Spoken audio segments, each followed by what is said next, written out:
Good evening, ladies and gentlemen. Welcome to Mount Carmel Area High School Red Tornado Football. I'm Bob Else along with Warren Altamore and Wayne Brokenshire, bringing you tonight's game from Tiger Stadium on the Southern Columbia campus.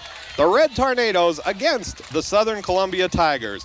The number one team in single A in the state against the number one team in double A in the state. What a matchup, guys. Well, you really can't get any better than that. I mean, you can't even hype it any more than it already is. That says everything. You got an early season number one matchup. And we'll take a little break here for the national anthem.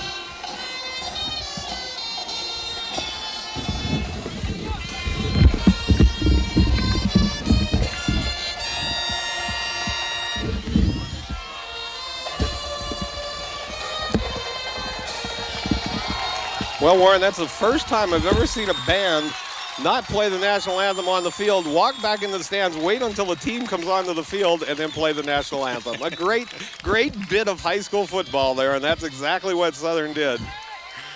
Quieted the Red Tornadoes fans real quick. Big Red gets ready to come on the field. We set the game up a little bit here. Of course, both schools undefeated. Right. This is the rubber match as you hear the crowd scream as Big Red enters the field now. But Southern Columbia winning last year, Mount Carmel area in the inaugural game 2 years ago. So kind of a rubber match here in a three-game series. The thing, again, that's going to be the matchup, and we'll say this for every game, and it will be the same here, is speed. Mount Carmel area speed is what has Southern concerned. Now, the difference between this game and the previous two games of Mount Carmel area guys is that size-wise, there's not much difference here. Right. They're coming with the same kind of size. What they're not doing is coming with the speed. So there's a little bit difference there than you saw with Tamaqua, who were outsized probably man for man all the way across. Panther Valley a little bit more bigger, but didn't bring a lot of heart into the game, so I'm not really sure how good they're ever going to be this year. But this team, you don't have to worry about them. As they enter the field, you can hear and see they're not going to be short on heart, guys. Right. That's not something you have to worry about tonight. One of the things that's been talked about here, too, is that Southern feels that they can contain the outside. And that's one thing we have to look at tonight is that if the defensive ends of Osavala and Traumetter, along with Steffen, the outside linebacker, and Hornberger, the outside linebacker, have the ability to contain, that's what Southern's looking for. Well, Wayne, and I think you'll agree with this, the other thing we're going to see tonight is a 4-4 defense. Now, that's a Southern staple. That's what they like. That's what they'll stay in for probably the entire game. They don't change around much. Right. The 4-4 is a little bit different now, a lineup than we had seen in the previous two games.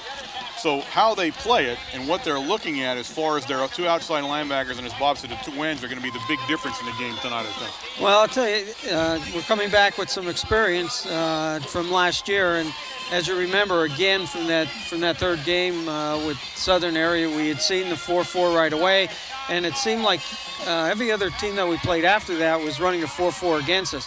So we did pick up some experience in our blocking schemes on that order. Getting back to the size of the line, you are right. If you take a look here, you got Osavala at 230 pounds on defense, and it's their defense that's going to keep them in the game here, I think. You got Weaver at 295, Miser at 270, Traumetter at 205. So they got some speed on the corners, a little bit lighter than what we see on their outside linebackers. Their inside linebackers run about 190, 185. Again, what our big boys are going to have to do is get out there and shield and just open up some lanes for the running. So size-wise, you're right. We're going to match up very well. Go to the Red Tornado opposing side there. We have 72 Jamie Vogler at left tackle, 6'3", 250. Dan Daukas, 6'2", at the guard, 235. John Else at center, 6'1", 280. Sinkovich at the other guard, 5'11". That's Mike Sinkovich, 5'11", 215. At the other tackle, Chris Shue, 6'5", 280. And at the tight end, most of the time, number 80, Chris Cuff, 6'1", 225. But we have seen number 2, Nick Chesney, starting to step in there. And I think that's in terms of passing right now. You might see number 2, Chesney, come in there at tight end. Well, we'll continue on with the Red Tornado offense while we have a little time here. At quarterback, number 5, Nick Sebas. At fullback, 28, Al Bailey. At the tailback, 25, John Veach. At split end, 29, Josh Paracella. At the slot back, you'll have interchanging there, number 27, Matt Van Doren, and number 8, Mike Smith. The Red Tornadoes are going to kick off to start the ball game here, so we'll go over the Red Tornado defense right off the bat. They did win the toss and have elected to kick off. To kick off. Defense at defensive end, Chris Cuff. At the other defensive end, Dan Dowka, 71. At the tackles, the All-Stater, number 60, Jason Malakowski, along with the All-Anthracite, number 58, Mike Sinkovich. And at nose guard, the tough 54, Jeff Evans. The 2 linebackers, strong linebackers for the Red Tornadoes, 47, Steve Sinkovich, and number 1, Terry Meyer. At the cornerbacks, 25, John Veach, 29, Josh Paracella, and also you'll see number 2, Nick Chesney. At the free safety, Nick Sebas, number 5, and the strong safety, 26, Ronnie Lentini. This is it, a big game for this area, and a lot of people here, YOU, NEP, the Reading Eagle, lots of people here covering this game, being a big one. Big kick by Sinkovich, taken on about the 5-yard line, finds a hole, and a nice tackle made by number 1, Terry Meyer. That was Andy Hornberger, the ball carrier. Found a little hole there, but boy, the little bowling ball came in and did his job, Warren. Well, I mean, special teams coverage has always been something we do well. I mean, you can count on one hand in your recent memory people who run the ball back for a touchdown on a kickoff or a punt. So that's one of our strong points. Now the key is this little chess match that will occur here in the beginning as we match up and see what everybody's trying to do. Slater sets. They have the wing T formation with Yurkevich, number 40, Sean Gall, number 35, Eric Steffen, number 9. Slater, quick pass, looks over the sidelines, hits Bubnus and is knocked out of bounds, close to a first down at the 39-yard line. Great pass from Slater to Bubnus. I think this is what you're going to see a little bit tonight, especially early on. In the first 2 games, especially the first game up at Tamaqua, we had seen that the quarterback for Tamaqua hitting the flats very quickly. Just 5 yards down, turn out, hit your man, and away you go, looking for the breakaway. Well, they said you're going to see some throwing from Southern tonight, and that's unusual, but that's a play that they feel will work. They're going to throw out in the little flats. Now we'll see Breach, number 34, split far left for the Tigers. Yurkevich off the right side, gains about 5 yards, and in on the hit, a fumble recovered by Red Tornadoes, trying to see who has it. Number 71, Dan Dowkins, looks like he came up with the fumble. Big play by Big Red that time. And again, this is the kind of game where those kind of plays are a key to winning and losing. There were some big hits there. Whether Definitely, it looked like Steve Sinkovich was the initial hit on there, but I'll tell you what, Dowkins was in there along with Josh Paracella on that side, and some big hits. Red Tornadoes come out, first down and 10 from on the Southern 41-yard line. Sebas out of the I formation. Gives the ball to Veach, tries it up the middle, gain of about 5 yards, and a penalty on the play. That should be a face mask because there wasn't another Red Tornado in the pile. Yeah, it looked like somebody might have, and it might be the inadvertent grabbing as it went by. It's gone against Southern. It is a face mask. Coach Roth is unhappy about it, but that's the way the call is going to go. And one of the keys that, and I know that this is not probably Coach Roth's opinion of this, all right? But if you're a football guy and watches football and you're watching a wing T offense, one of the things the wing T does not want to do is get behind. It's not designed to come back with a big play offense. It's a grind it out, pound it down your throat, wear you out, and by the fourth quarter, just start racking up some points. If they're behind, it changes a lot of their philosophy. So I know that he does not want to do that early on in this game. First down and 10, Red Tornadoes from the 24-yard line. Sebas back to pass, looks at Schmidt across the middle. Now, and we're going to have a clip in the backfield against the Red Tornadoes. Sebas gets back to the first down marker, but this will be a penalty against the Red Tornadoes. That'll return the yardage lost that Southern lost in the penalty previously, so we're back to square one again. Big call against Big Red. They said that one of, and we talked about this earlier, one of Jim Ross' moves tonight was that he felt Osavala, Weaver, Miser, and Pete Traumetter were, not Miser, Osavala, Steffen, Traumetter, and Hornberger were the keys to his defense. That was Osavala and Weaver, I think, got in that time, Warren. Right. They're big on defense. I mean, there's no small guys at all there, with the exception of, I guess, number 4, P.J. Sargent's probably the smallest guy on that defensive side, and he's the free safety. First down and 35 yards to go for the Red Tornadoes. Pitch back to Veach. Tries it out to the left side and gets about 6-7 yards, still on his feet, down to the 41-yard line. Second down and about 20-some to go.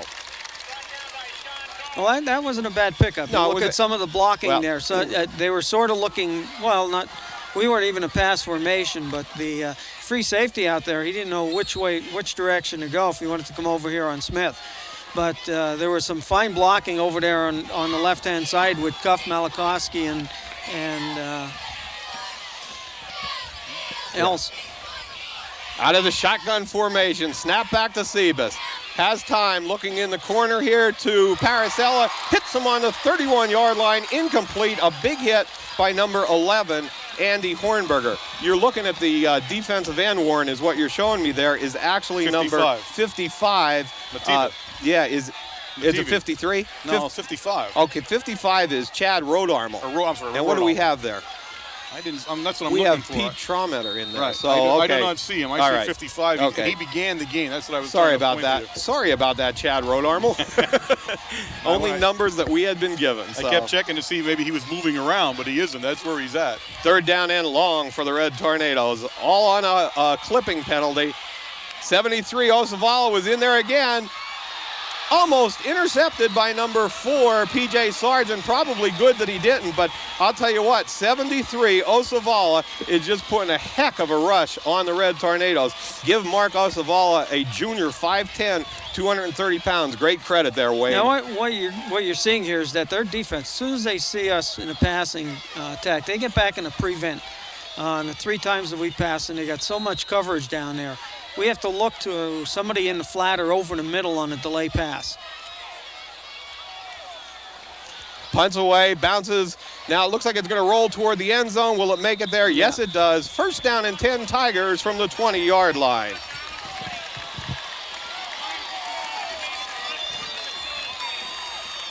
Now, their first series on both sides. Now, Southern didn't get a full series, but again, you're trying to see what they're giving you. They're trying to see who's lining up where, what you can run, what you can't run. So we're still feeling out a little bit here. It's like 2 heavyweights just beating on each other here to see which one has the weakness. You know, the thing is that no team has a halfback that can really break it open like Brett Veach and Rosini from last year. So this is going to be a very good game. It's going to be a grind out on both sides. Steffen goes in motion, gives it to Gall up the middle. Evans with the initial hit, helped out by Malakowski and 58, Mike Sinkovich. One of the things that I thought was interesting last night is Terry Meyer. Sorry, guys. Go ahead. At Supper Club, Coach Williams, what stood out in his mind was not Rosini last year in what he did offensively, but what Rosini did defensively. He had 18 solo tackles last year. And he felt that he was the key to the game last year was Rosini on defense, not so much him on offense. Not to take anything away from him, but it was interesting the way he looked at that. Steffen in motion again. Slater keeps the ball. Looks down across the middle. Hits number 44 with the reception, Jankowski from the tight end position. A known play that worked last year for the Tigers. Yep. The slant pass to the tight end. It's a great play for the Tigers, and it works against the Red Tornado defense. Did last year, Warren. In fact, last year, had they not dropped a couple of those passes, they were touchdowns. The score right. would have been higher. That's right. They shot themselves in the foot a few times, which is what kept the score down, or they would have been higher. Al Bailey in at strong safety for the Red Tornadoes. First down and 10, Tigers from the 36-yard line. Oh, double 2 men in motion. Steffen gets the ball around this side. Daukus gets blocked, and a nice tackle made by number 2, Nick Chesney. Chesney read that play all the way. Great job by the cornerback, Chesney. Well, Chesney held his ground. That's what he did. He did not go for the fake, the movement going in the other direction, and he filled the hole perfectly. Second down, 7 yards to go for the Tigers. The wing T offense can actually keep you in a game if it's a close game, Warren. Wing T is a difficult offense, especially when you only see it once a year. Well, we're going to see it twice this year. But I mean, it's always been, we lost both games last year to wing T offenses, so it's always a difficult offense to defend. Yurkevich in motion. Slater keeps the ball on the option. Big hit from Terry Meyer. Somebody was on his feet, but Terry finished him off. Yeah, he took a pretty good hit that time. Looked like maybe Mike Sinkovich down on the bottom. Mike coming around the end there. Yep. Third down, 4 yards to go for the Tigers. An excellent scoring opportunity was lost by the Red Tornadoes on that first series. A big penalty, and big penalties will always do that to you, Warren. They kill you. I mean, there's no other way to say it. A big penalty takes you out of the game sometimes. Breach is split to the left, Bubna split to the right. Slater, straight drop back. Tried to look at the corner and a big rush from number 60, Jason Malacott. Oh, no, 80. It's Chris Cuff. Chris Cuff. Number 80, Chris Cuff, and finished off by Dan Dowka. So the two defensive ends doing their job on that play. I'll tell you what, and he did have some open guys downfield, enough in the flats that he could have picked up the first down. Well, that was a straight drop back, and that's and I'll say this to any team. Straight drop back, you're only going to have a couple of seconds to identify and throw. You took a little bit too long. I mean, that line is not going to, you're not going to keep them out forever.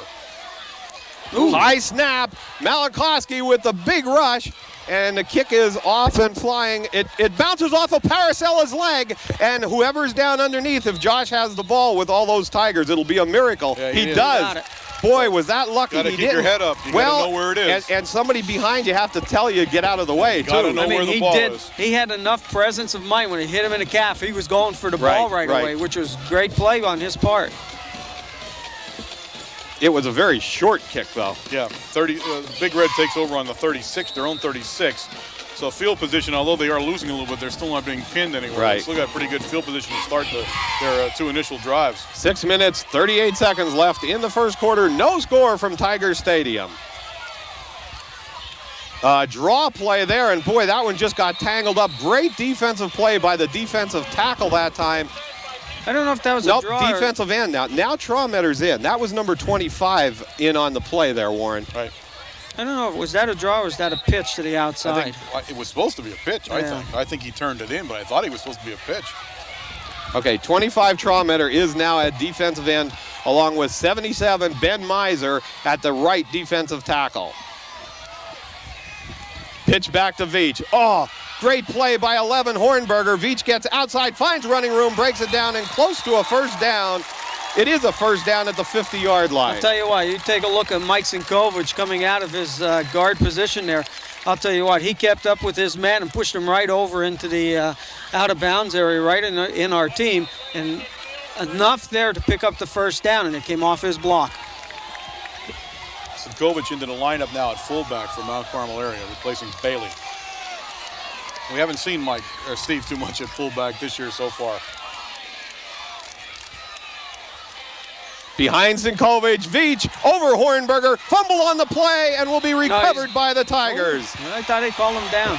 First down and 10 Tigers from about the 46-yard line. I thought he was down, tell you the truth. Yeah, I looked at. It's always that extra effort that you put into it to pick up that yard or two. But I'll tell you what, if you're watching this game, it's some hard hitting out there on both sides. Yep.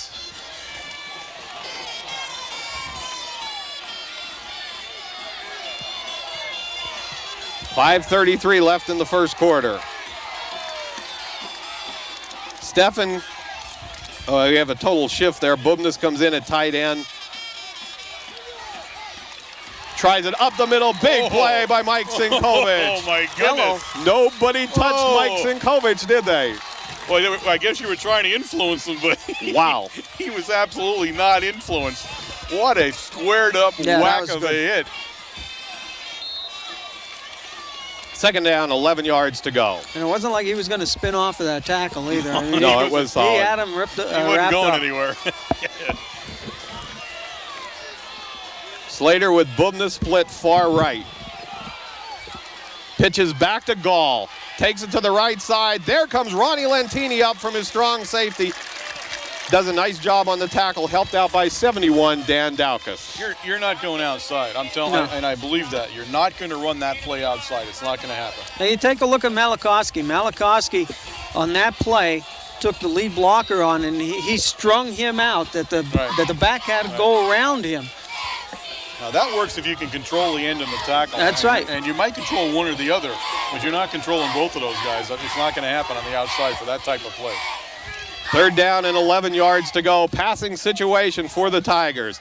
Slater on the quick drop back. Threw out into the flat to number 40, Mark Yurkevich. But a good play by Dan Daukus on that play to get his hands up. He's what really caused him to throw the ball a little too far to the front side. And Yurkevich couldn't get underneath. Now, if Yurkevich had gotten underneath it, you would have had Myers take him down and they would have gotten the first down. Myers was running right with him.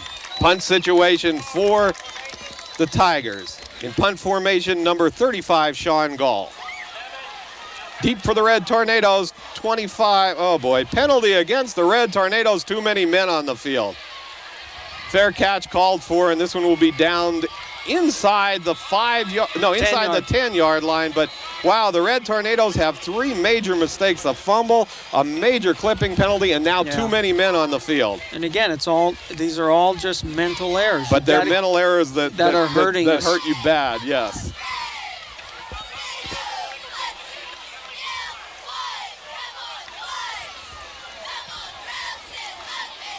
And field position has drastically moved in favor of the Tigers. Yep.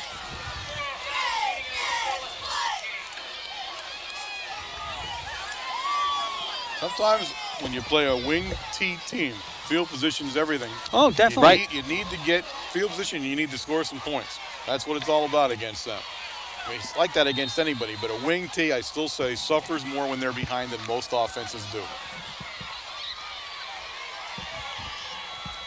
1st down and 10, Red Tornadoes.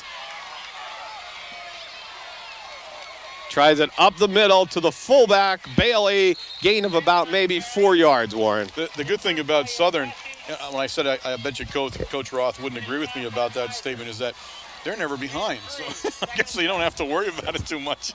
I guess if you're behind, that comes into play. But when you're Southern area, you're not really behind a whole lot, so it doesn't matter. Steffen in on the tackle on that play. 2nd down, 7 yards to go.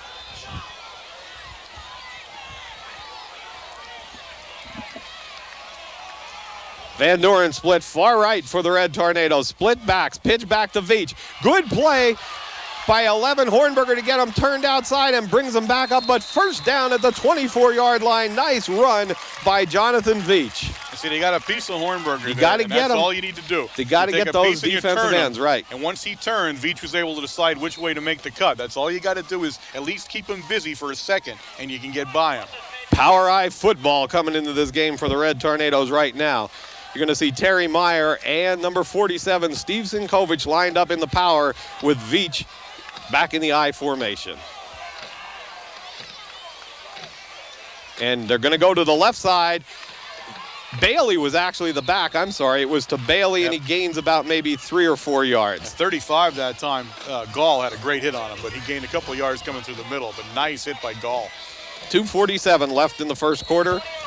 They leave the power formation in there, and they come with Veach bringing the play in and Bailey coming out.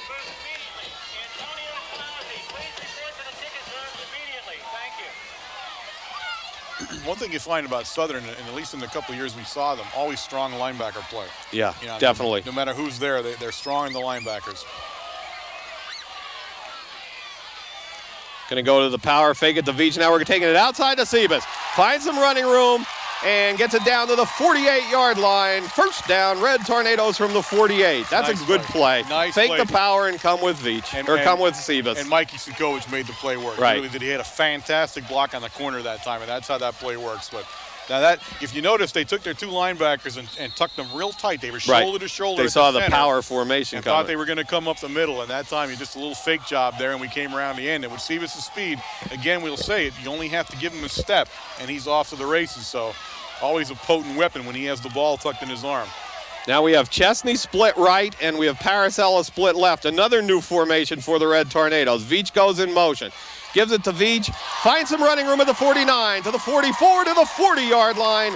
First down and 10, Red Tornadoes at the 40-yard line of the Tigers. New formation, old play. Yep. New formation, though. It faked them out. They weren't sure what was coming there. We've seen that play probably a billion times since the 60s being played here, and that's exactly what we saw again. And what you're also seeing, I guess, from Big Red's point of view is you're seeing the playbook expanded a lot more than we had in the first two games. You're seeing a lot of formations, a lot of people in different positions, at least in the backfield and then the split end part of it. So everybody's playing. A real wide set that time. Try it to Bailey. Bailey up the middle for about a 4-yard gain. In on the tackle, number 44 for the Tiger, Jankowski. Now what that's doing, you're seeing Bailey and you're watching that play and you're thinking, well, he's picking up 3 or 4 yards. But that play is really what's making the outside play work, because he's keeping those two linebackers focused on him in the middle. Right. And that's you're taking away that extra step they have if they're able to split themselves a little bit. So right now, the mind game that's going on between offense and defense is shifted a little bit to our side of the ball right now. No backfield. There comes Bailey shifting into the back. Sebas on a long count. Quick pass to Veach. Hits him on about the 44, has a juke move, gets it to the sideline, to the 10, and out of bounds right about the 10-yard line. What a great play that was. And what they've done now is they've turned the table on Southern defense. They've got them confused a little bit, and they got them sitting back on their heels trying to figure out what's coming next. Really some nice play calling by Big Red, and give Coach Williams credit on that one. Yeah, truly. I mean, because he's calling them. Whitey loves offense. I mean, let's face it. He is one of the innovative coaches in Pennsylvania in high school football for offense. And I mean, you're trying to figure out what he's doing next. It's not that easy to do. Veach was out of bounds at about the 12-yard line, and I don't know what we're doing here. Trying to see if the clock is. Yeah, they may be trying to reset it because he went out of bounds. It shows 28 seconds. So we're really at the end of the first quarter now. We'll run one play here when they set the clock, and that'll be it. Power I formation for the Red Tornadoes. Give it to Veach behind the power. Down to about Bailey. the 6 yard. Sorry, it was Al Bailey down to about the 6-yard line. Once again, they're pounding the fullback up the middle. You went with the two guards there, which are Sinkovich and Daukas, Jonathan Else at center. You're going with Terry Meyer, Steve Sinkovich, and then Al Bailey. It's got to gain 6 or 7 yards. Well, so much for the philosophy of, you're trying to contain to the outside, which you don't blame him for doing that, for the simple reason we got the speed. But then, again, you look at who's back there between Bailey and Terry Myers. Terry Myers blocking and Bailey. And we said this last week that you get Bailey through and screen somewhere along the line. With his speed, I think they had him clocked at about 4.45. Even as a fullback, this kid breaks loose. He's gone. Now, I would say that here, even with Southern Columbia, as I said in the earlier game, Southern Columbia will not play against a faster fullback than they are going to play tonight. Right. Bailey is the fastest fullback they will see, and that's unusual. I mean, a fullback is not noted for his speed. What he's noted for is that 4 or 5 yard burst where he's going to carry a guy with him and pick up the hard yardage. Bailey, on the other hand, if he breaks into the linebackers and makes a cut, that's a touchdown. Yeah. And that's why you got to respect the middle. And what they're doing, if you take a look, the power I is what's fooling them right now. When we go power I, watch what they do. Watch how bunched up and we're in it right now. Look at the middle of it. The 3 linebackers are just stuffed there. They're going to pitch to Veach, take it outside. Why not? He'll make it. No, he won't. Yes, he will. Touchdown. What would you? But that was a great play. Exactly you have to go outside if they're going to stuff it like that. Yeah, what he's doing is taking the defense and he's just stretching it, and then he's contracting it, then he's stretching it out again, and they've got themselves rocked a little bit on their heels. They need to adjust a little bit and try to find out what play is coming out of what formation. See, that's good in the middle of the field when you start playing that 4-4 and you're containing to the outside. But now all of a sudden when we got down to the 5-6 yard line, they brought everybody up on the line. Yeah. And we know how to block that scheme very well, and as soon as we strung it out like Warren said, and you score. Mike Sinkovich would attempt the extra point. Else with the snap. Paracello with the hold. The kick is up, and it's good. With 13 seconds left in the first quarter, the score, the Red Tornadoes 7, The Tigers from Southern Columbia, nothing. One thing has to be said right there, Warren, and one of the big questions that was asked was, can the Red Tornadoes put a sustained drive together? Because what they faced was touchdowns of 66 yards on plays, 52 yards, and right there they put a touchdown together from the 12-yard line, right? Their worst field position, they marched into the end zone. So that allays any fears that can happen. And again, it was superior play calling, I thought. Excellent. And great execution along the line by the kids. And really, you saw what you're seeing, and it's so subtle, but what you're seeing is the speed thing. Coach Roth knows how fast we are, and he's trying to make up for that speed a little bit by positioning. Right. But what you do then is you can't position everybody in the exact right place. Somebody has to give a little. And Coach Williams right now, on that drive at least, found where the give was and was able to put the ball down the field. Coach Conley just had a line meeting. It looked like the pro. Anybody get hurt? No, but he was beating the chalkboard. I was going to say, you get nervous when he has meetings. Hornberger takes the kick. And somebody was leveled there by number 27, Matt Van Doren. Matt Van Doren. He leveled the blocker, really, right? And I'll tell you what, he took him back into the path of the ball carrier. The ball carrier had to change where he was going because Van Doren absolutely splattered the guy right in front of him. What a hit. First down and 10, Southern. 7 seconds left on the clock in this first quarter. We got more out of the 20 seconds I was going to say that. Hoped for.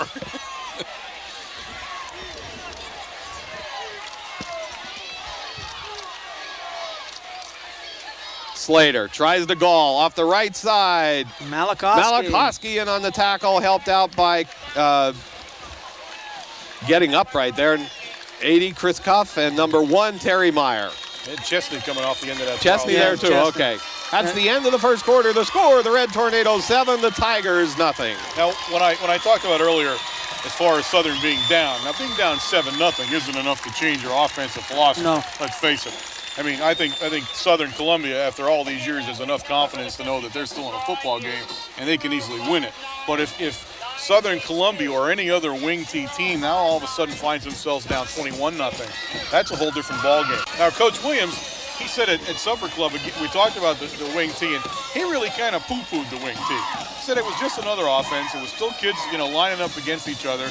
The only difference, I guess, is that it's just new. It's just new to you. You don't see it that often, and it's not something you prepare for a lot. But other than that, he felt it was the same. And what we've seen in the last 2 years of playing Southern, it's how deceptive they can be in the backfield when your quarterback, when Slater has his back turned to the defensive line. Your defense has to watch a lot of movement back there, and they have to be sure that they're plugging the holes and not chasing the movement. That's what the whole offense on Southern is doing. Really, that's what, if you take a good look at this wing T, that's what it's movement. Right. There's a lot of people moving around and the ball being kind of slayed a hand into somebody at the last minute. Slater tries it to Gall. No, he tried to shovel. Every one of the Red Tornadoes line read it. Terry Meyer is there. Chris Cuff is there. Malikoski is there. Dowkins is watching because he had no room to tackle anywhere.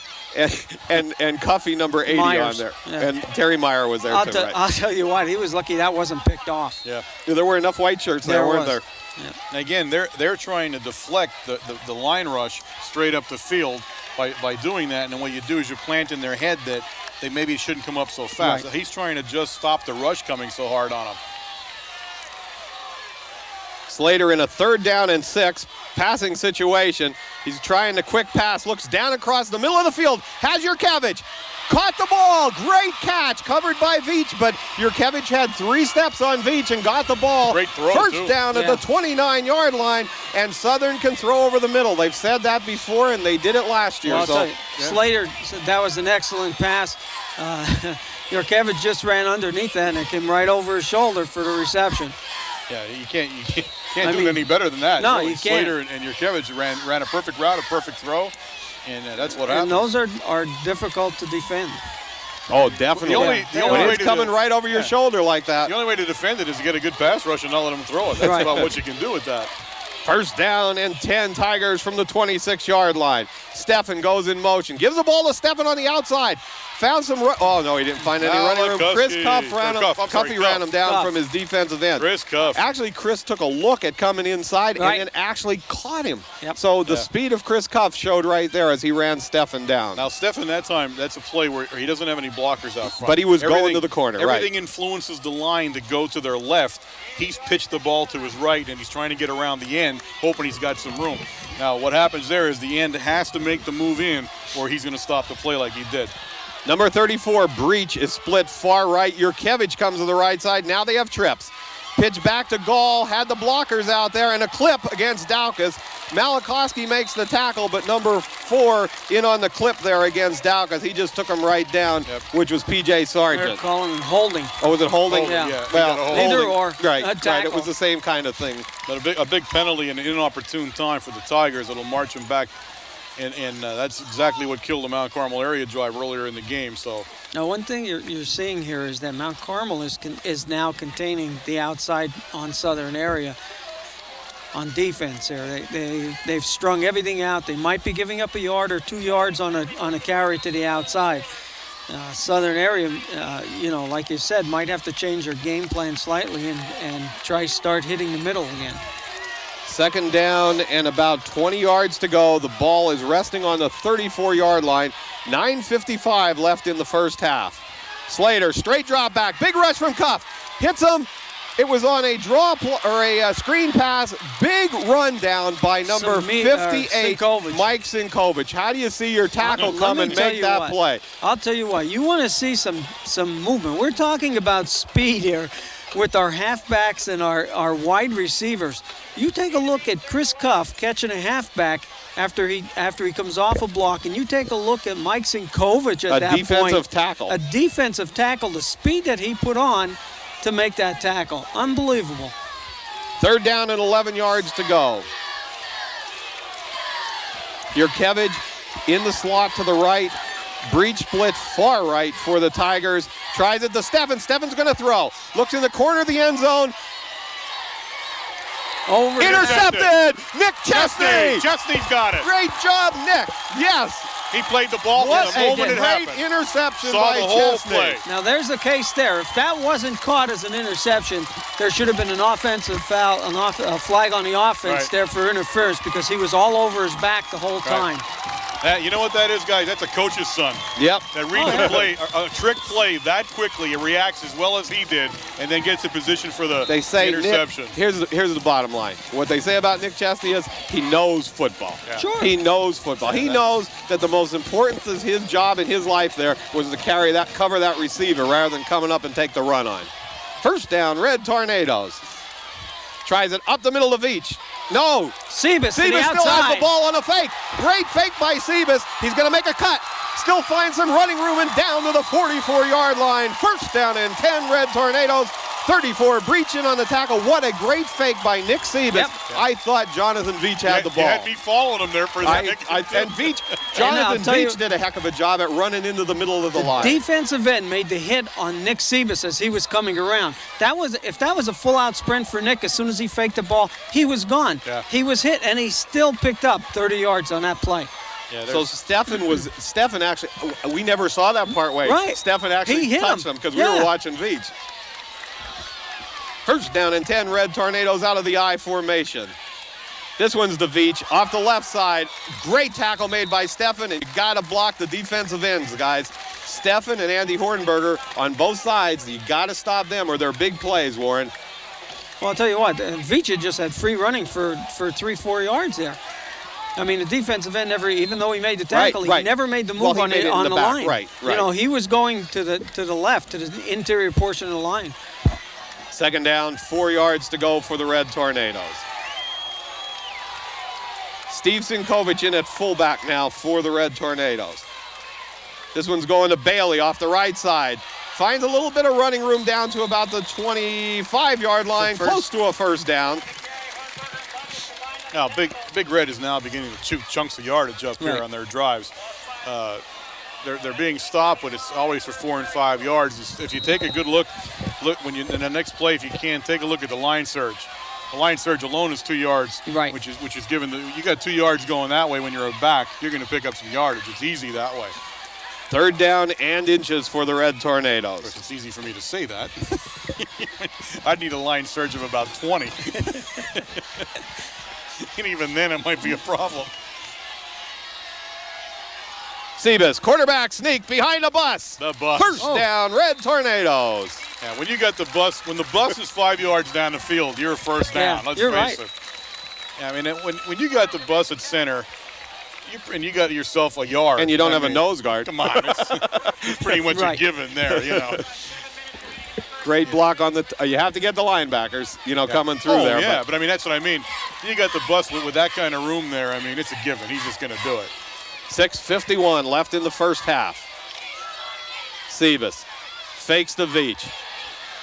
Looks at Paracella over in the sideline. Oh, interference, definitely interference. He was on Paracella's neck at about the 11-yard line. This will be a 15-yard penalty against the Tigers. That time he knew Paracella was going to catch it. There was nothing he could do about it, so he took a shot at it. Tell you the truth, Paracella was the only one out on pattern that time. Again, Southern really kind of rocking here on defense right now. I'm not sure what's coming at them, where it's coming from, and they're starting to show a little bit of wear here now. You know, you did say about the wing tee offensively, he doesn't have to make any changes there. He's just got to keep on running what he has. It's the defense now, after, an 85-yard drive for a score right before the end of the first quarter, he's got to sit back and think, no, wait, is it viable for me to keep on moving my outside linebackers the way I am to contain to the outside? Right. 6:40 left in the first half. First down and 10. Power eye to Veach behind the power. Finds a hole. Down to about the goal. No, about the 5-yard line. How am I getting that one? 5-yard line. It's a dark line. The 5-yard line is darker than the goal line. Yeah. Down to about the 5-yard line. First down and goal to go, Red Tornadoes. They're coming up with a 6-man line. They got a 6'2" defense out there, and they're bringing the 2 corners up a little bit closer for some outside protection. Yeah. But what that does, as soon as Veach gets through the line, there's only a linebacker out there. We screen a linebacker just like we did there. We're picking up 10 yards. Now we have the power eye with Bailey. Gives it to Bailey. Big hole. Big hole on the right side. And he only got to about the 1-yard line. Somebody cut across there pretty good and made the tackle. And again, looked like Yankuskian on the tackle. These entire drives are line play. The line is handling it. There really is. Mount Carmel area's line is handling Southern Columbia right now. And you're seeing holes opening up now that are, again, I thought that time, I think he should have cut outside. To the outside. He should have headed instead of in. And I think he would have avoided that guy coming across the middle there. Paracella split to the right. Sinkovic and Meyer in the power formation with Veach in the backfield. Hands it to Veach. Touchdown, Red Tornadoes. Good power blocking by the line, and also Terry Meyer, Steve Sinkovic on that side. Number 72, Jamie Vogler, Dan Dauka, 71 at guard. 13-0 Red Tornadoes, 5:35 left in the first half. Vogler's the shoe carrier. Did you notice that? No, I didn't. They have a system now. You know where Mikey doesn't throw the shoe anymore? I did wonder when we were going to fix that. Sinkovic in to attempt the extra point. Paracella with the hold, Else with the snap. Snaps back, it's down, it kicks up. And it's good with 5:35 left in the first half. The score, the Red Tornadoes 14, the Tigers nothing. I'll tell you what, a ton of credit to Jamie Vogler, number 72, 71 Dan Daukas, number 75 Jonathan Else, 58 Mike Sinkovic, 77 Chris Shue, and number 80 Chris Cuff. So for some outstanding blocking on just some straight dives there, opening up some holes, some big holes. For the halfbacks to go through. I'll tell you what. Nothing real fancy. Just good power football, wasn't it? Straight ahead blocking, and that's it. And I'll tell you what. It falls right into our hands when we get down to the 20-yard line. Roth jumps into 6'2", a 5 defense there, and it just gives us that better block. They're one-on-one. We know who we have to get instead of that 4-4, and they're just opening up some holes. Well, Southern's got to be a little concerned now about momentum. They need to do something with this series, I think, at least change field position a little bit, although field position doesn't seem to be affecting us much right now. We've seen the march from the 20 and then from the 12, so. P.J. Sargent this time will take the kickoff at about the 6-yard line. Looks at a hole up the middle. Good blocking by the Tiger kickoff team. That's yeah, Mike Sinkovich. Mike Sinkovich in with the tackle. That wasn't a tackle. That was a a knockout. me out of out of bounds. Yeah, that was like 7 or 8 yards. You knock him out of bounds. That's what it was. We're not going to classify that as a tackle. That's like jar your teeth when you get hit. First down, Tigers from the 37-yard line. I tell you, Mike is having one whale of a football game right now. He is all over the place right now. There's a lot of boys out there playing with some intensity, that's for sure. Slater out of the real tight wing tee this time. Tries it to Stefan Malakowski, but the big block there was blocking the hole was 54 Jeff Evans. He just took the center right out of play. He's down there gnawing on an ankle right now. The dog, Mr. Dog. And then after that happens, you have to give Malakowski credit. Oh. You have to give the two linebackers, Meyer and Sinkovich, come and fill the hole and make. There's 4 and 5 guys in on every tackle. It's hard to tell, each one of them.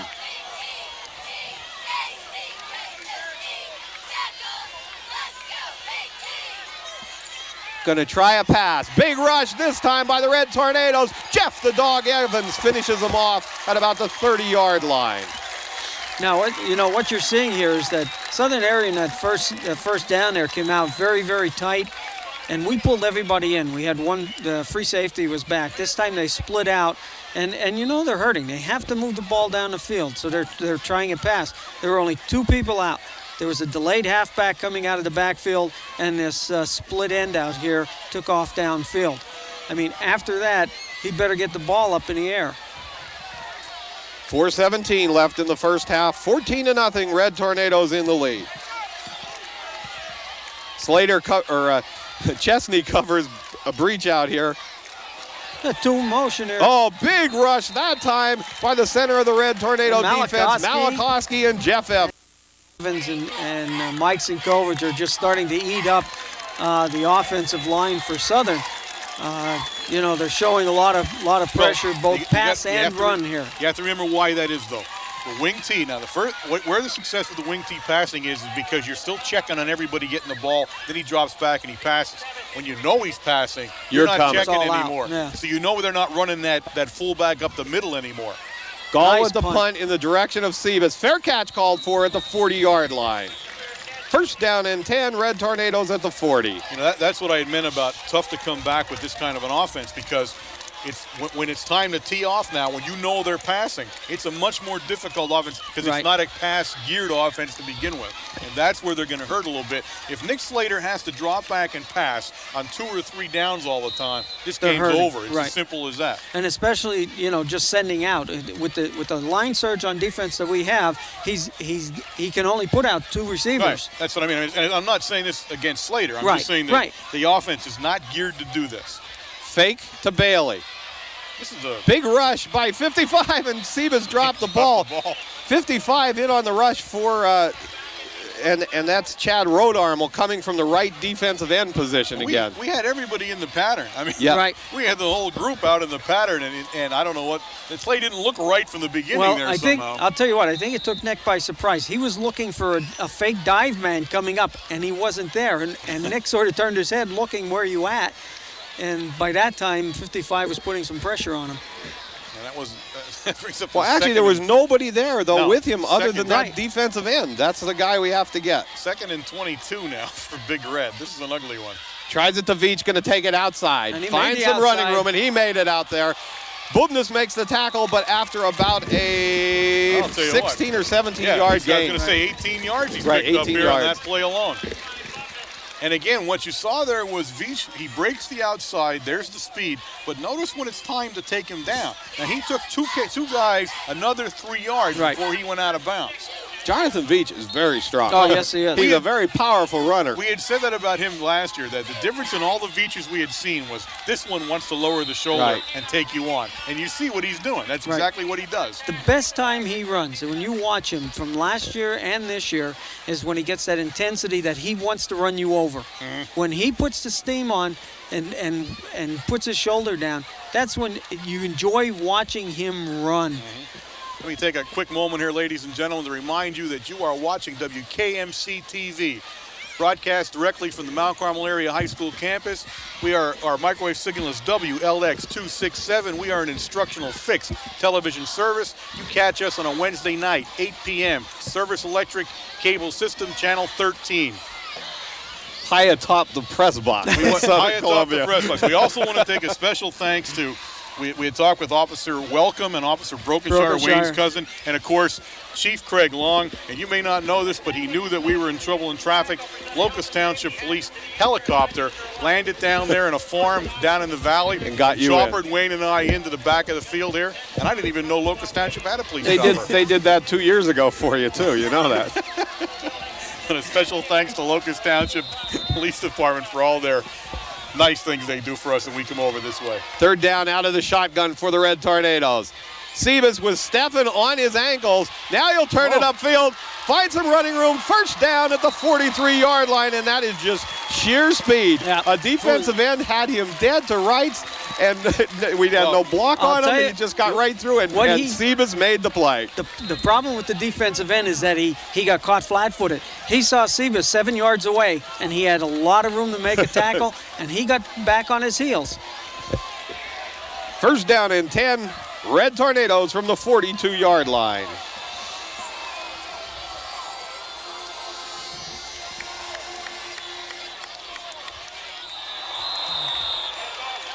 That'll be an offside against the Red Tornadoes. Kind of hard to hide on that one.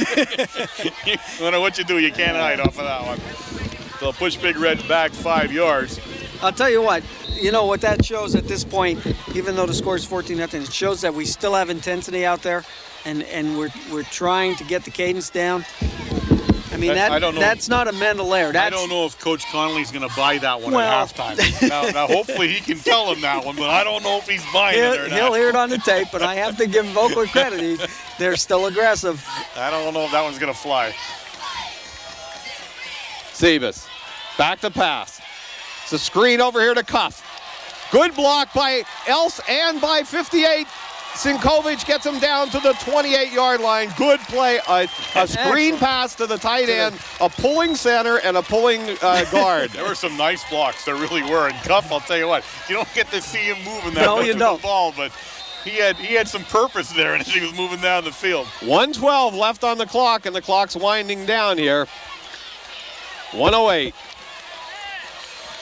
Red Tornadoes don't look real hurried, do they? Yep. Sebas gives the ball to Veach off the left side. Oh, he did a great juke. He's going to be to the 4. Touchdown. And that was reminiscent of Brett Veach. Absolutely. That looked like Brett. And Jonathan, give you all credit in the world. Great run, Jonathan Veach. That time he decided not to lower his shoulder. Right. That time he just made perfectly. one quick, great move. I mean, I think that was P.J. Sargent, I believe, is still trying to find out where he went. Breach, 34 breach. I thought it was 4. I'm sorry. I think it was 30. Well, one of them. I thought it was 4. I think it was 4. PJ. Either one. In to attempt the extra point with 53 seconds left in the first half, Mike Sinkovic snaps back from Else to Paracella. Sinkovic picks it up and gets a chance to run. Now he's going to throw. Now he's still going to run to the 12-yard line. And here that was. I wonder if I can get everyone to hit me before I go down.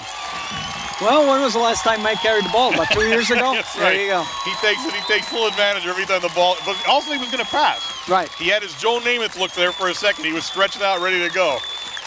Well, you always look for if the ends are aware of what's going on behind you, they're supposed to break that. They are supposed to break downfield and look for an open spot. What happens, though, is they're spoiled now. He's so automatic now that nobody was paying attention to what happened behind him, and he was just dead meat then. He had 7, 8, 9 guys trying to take him down. I'll tell you what, unbelievable. You look at that hole at the left-hand side, just put in that line on the 35-yard line. And, again, here's the case where you shield the linebacker.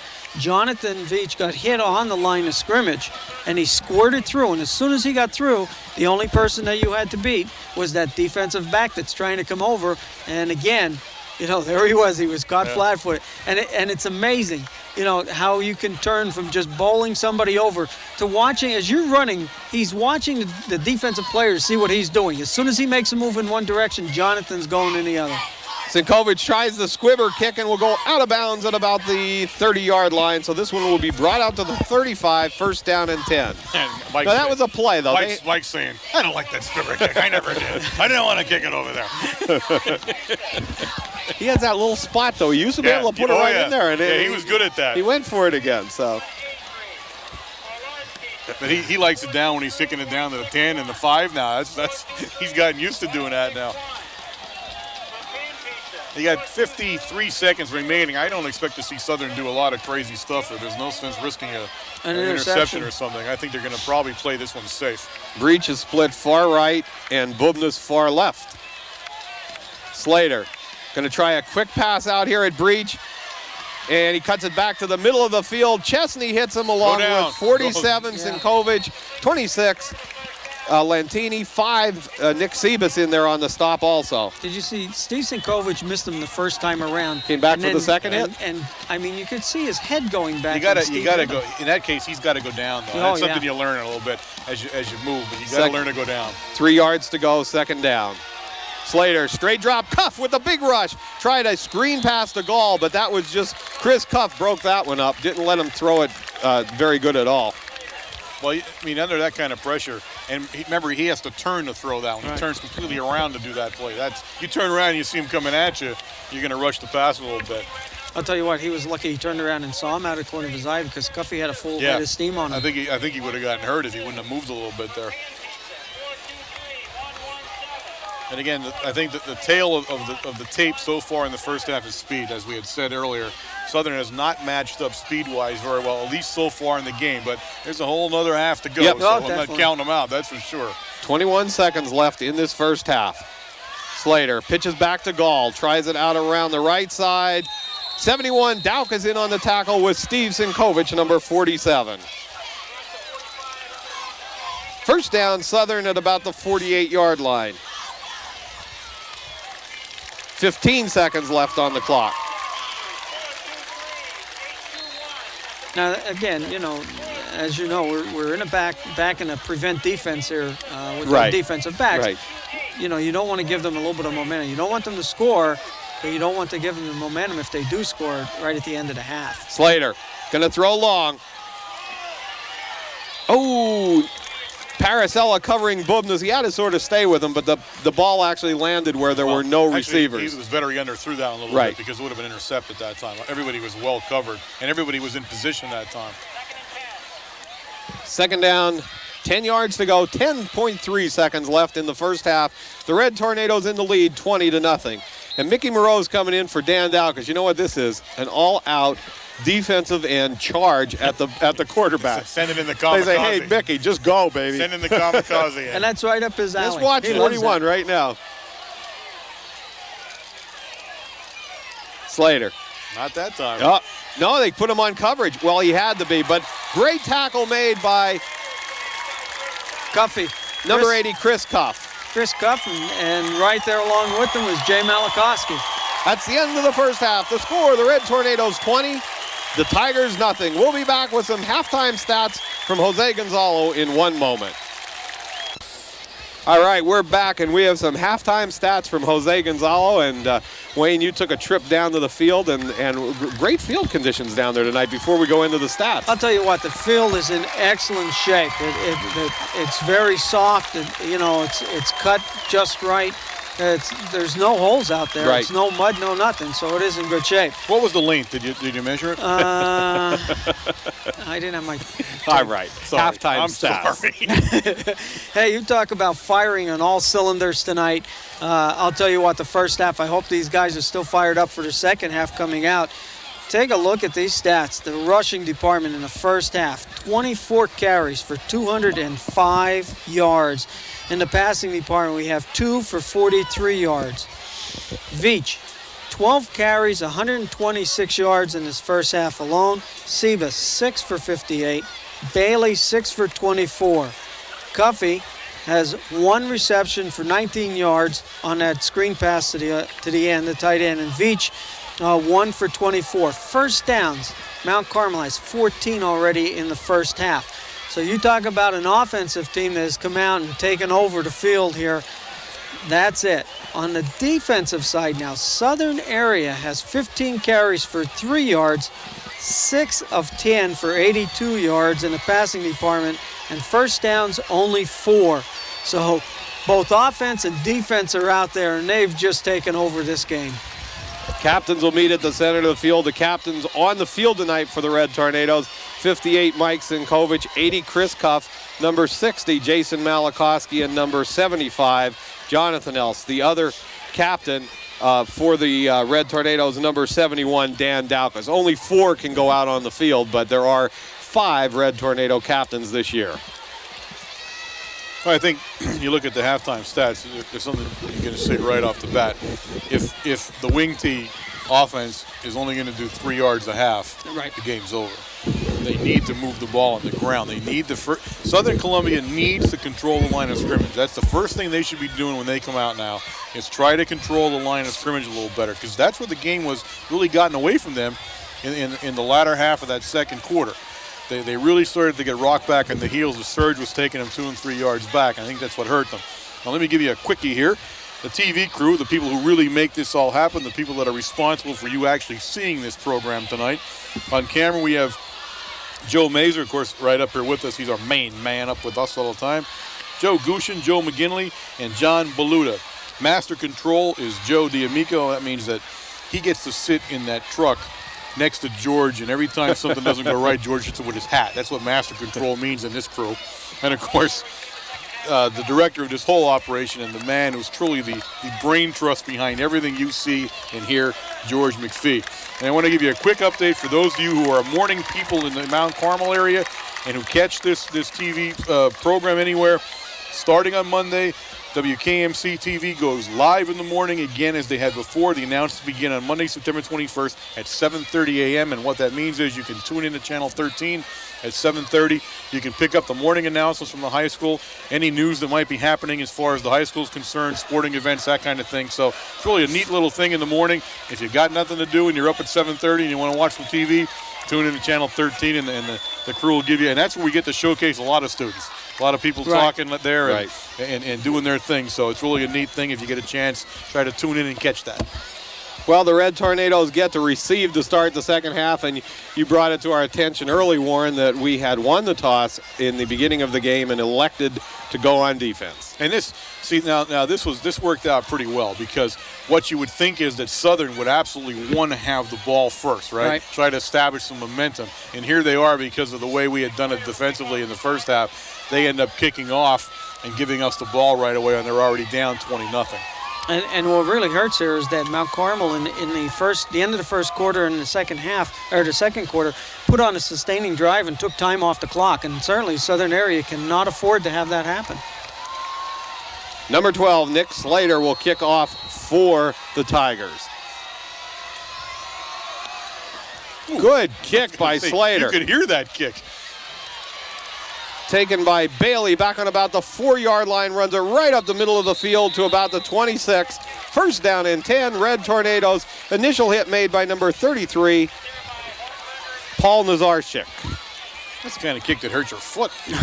you could clearly hear that whack when he connected with you. Well, you wouldn't want to do that if it was about 2 degrees below zero, would you? He kicked that sucker a mile, though. That's getting some leg into things. Sebas with Bailey and Veach in the backfield. They're split backs here. Going to try to Bailey. Tries to take it outside. Big hit by number 11, Hornberger, and fumble, but it's down on the ground. And Hornberger's had himself an outstanding football game so far, and he's taking off right where he let off. He really is.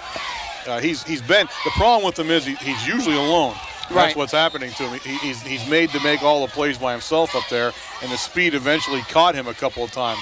But he's playing one whale of a football game, and he's been a real thorn, I think, in the side from the start of this game. Second down, 11 yards to go for the Red Tornadoes. Sebas. Inside handoff to Veach. Very little running room off the left-hand side and gain of only about a yard. Third down, 10 yards to go for the Red Tornadoes. Well, we come out in the second half and Southern's defense stiffens up here a little bit. Well, the Red Tornadoes went out of the power I, which they really moved the ball with, went to split backs here. Just see what happens, and you'll see some other formations coming out of Coach Williams right now. Now he's going to come out of the I formation for the first time in the second half. First two plays were with split backs.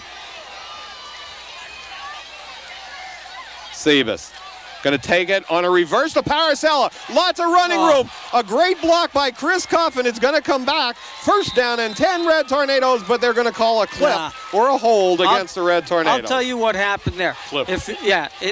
But what happened was Cuffy had him face to face, face mask to face mask the whole time, and the kid spun off. And when the kid spun, he was on his back at the time.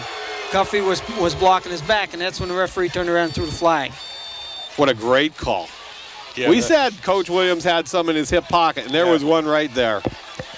Everybody went after Sebas on that play. And the thing is, if you're Mount Carmel area, and you better, if you're a fan, you need to be a little cautious about this. Right. Remember that it's 20-0, but, and I'm not trying to tear down a program anywhere, but we're not playing Tamaulipa, folks. Right.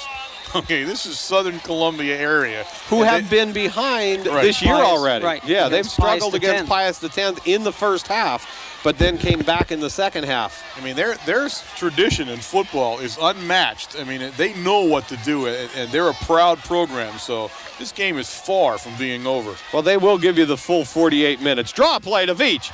Finds some blocking, cuts behind Else out there, finds more running room. Great block by the line, and Veach might go all the way. Nobody should touch anybody here. Nobody. Touchdown, Jonathan Veach, and what can you say about Jonathan Veach? But great line blocking that time. There was some good center block. He had everybody came through the hole in front of him. It was a matter of which way to cut, and the only guy with a shot at him became Sargent in the end there, and he just didn't have enough of an angle, and you're not going to catch Veach when he goes out, when he breaks away from you. And again, I mean, you can say it a bazillion times, folks, speed kills, and they cannot match up speed-wise. When they break free, it's over. I'll tell you what, add 88 more yards to right, or how many was it? I think it was 75 yards. 75? It sort of looks like 50, 60, 70, 75. I think we were on the 25-yard line. Oh, no, they had it back farther than that, Wayne. Snaps back from Ellis. Paracella takes the fake. It's a pass to Cuff, incomplete. I think that was a new play we saw this time. But you know what, Bob, you're right.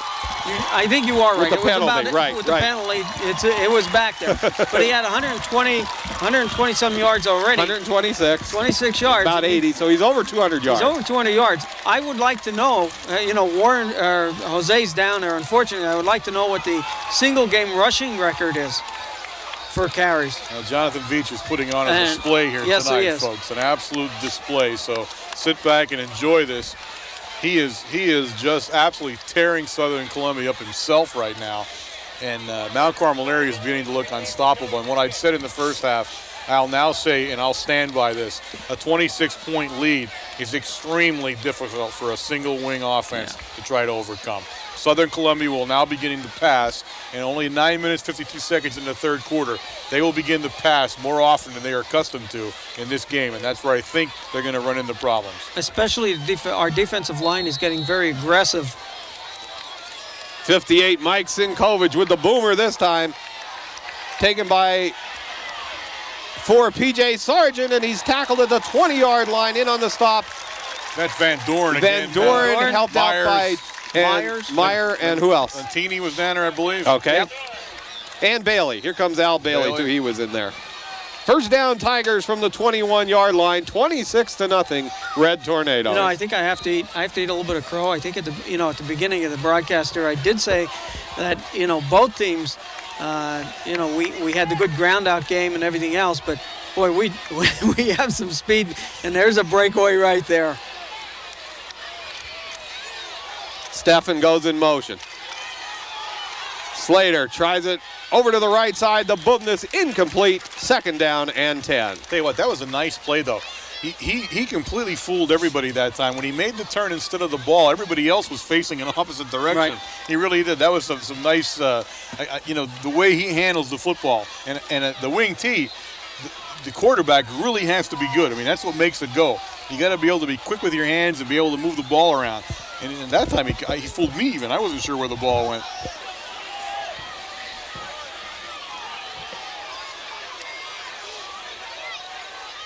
Slater sets the Tigers, puts Yurkevich in motion. Long fly pattern to Bubnes. Nick Slater with the interception gives Chesney, Nick Chesney. No, they're saying he dropped it. Oh, no. No, I'll tell you what. I missed it if he did. That's a bad call because Chesney caught the ball and he came down on his back on the ground. Yeah. I think that referee was practicing a drum roll there because that was an interception, Boy, folks. I'm sorry. What great coverage by Chesney. I'm giving him the interception. Wow. By the way. I can do that, It's one of the perks of being up here. I'm giving it to him. Unbelievable. I have Nick Chesney, Nick Slater, Nick Sebas. Too many Nicks out there tonight, Wayne. Slater took a horrendous hit. Yeah, I was wondering. Well, I how was Slater watching. threw That's the what ball I and saw. caught it. I was watching that. Sorry. Yeah, tried. Third down, 10 yards to go. Slater on the straight drop back. Rush from Malachowski. Yurkevich and actually number 2, Nick Chesney again there. Yeah. Almost, he would have intercepted it had it not gone out of bounds. Chesney playing outstanding defense. Great defense by Nick Chesney. And he really did have an interception there. I'm giving it to him. Now, I think Coach Williams is giving it to him there, too. Definitely. But the thing that you're watching now is that they have to go back into a passing offense, and our line is just unloading. He does not have the time to sit back there. You see Malachowski pushing his defender all the way back. Gall in punt formation. Nice the Tornadoes set up for a return, but Sebas with the fair catch at the 40-yard line. Nice high punts, aren't they, Wayne? Yeah, he takes away a lot of the speed return by kicking him that way. Wayne. Very good, Warren. No, you're right. That's exactly correct. Why, did I ask Wayne? Yeah, you answered. He said, but and my lips did not move at all when he was talking. Did you notice that? I'll drop it. Okay. But yeah, you're right, though, Warren. He has given them excellent hang time, and that is what you need. You don't need a line drive here will kill them because our blocking on specialty teams and the speed that we have back there is you're looking at touchdowns. Chesney now split far right for the Red Tornadoes. Shotgun formation. Seems out of the shotgun, 9:20 left in the third quarter.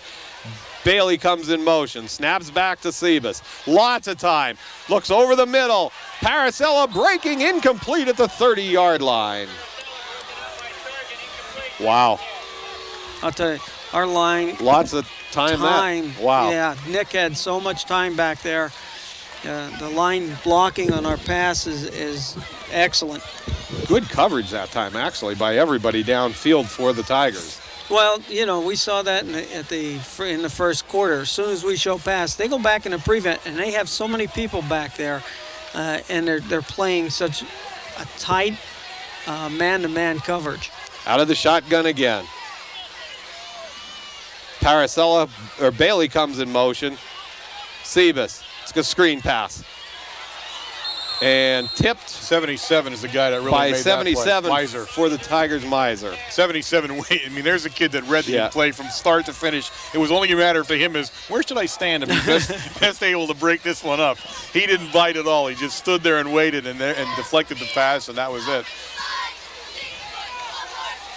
This is like a practice session here for the Red Tornado offense, it appears. Try a couple different plays. Yeah, that's right. The Whitey Williams way, too.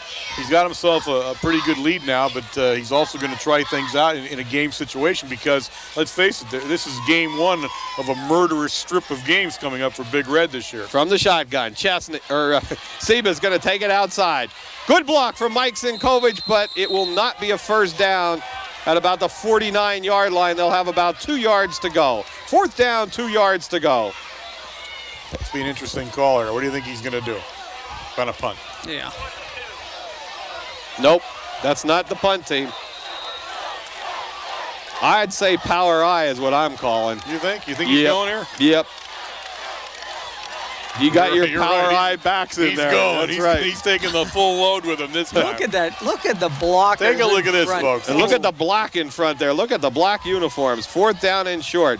Cuff goes in motion to the right side. Gives it to Veach to the outside. First down and 10 Red Tornadoes and more flags on the play. Yeah, I don't think Cuff got set, Cuff right? Didn't get set down fast enough, and that's what happened. That's actually a timing thing on a quarterback. Yeah. Sebas needs to watch him out of the corner of his eye and make sure he's down before he calls the snap count. That was a good play. Excellent play. Yeah, but it looked good. And I'll tell you what, when you shift that tight end over, then That's what fooled them. Oh. You know, they got a little bit antsy about where he was heading for, and that was nice looking play. Now he's going to punt. Yeah, well, it's an easier call this time, but still in all, I like that play. I like what that did to the defense. Yeah, that was something. Steve Zinkovic in to attempt the punt. Number 1, Terry Meyer will be the long snap. Deep for the Tigers, number 11, Hornberger, and number 4, P.J. Sargent. Snaps back. Steve Zinkovic with the punt. Bounces in front of Sargent. He takes it on the 20-yard line.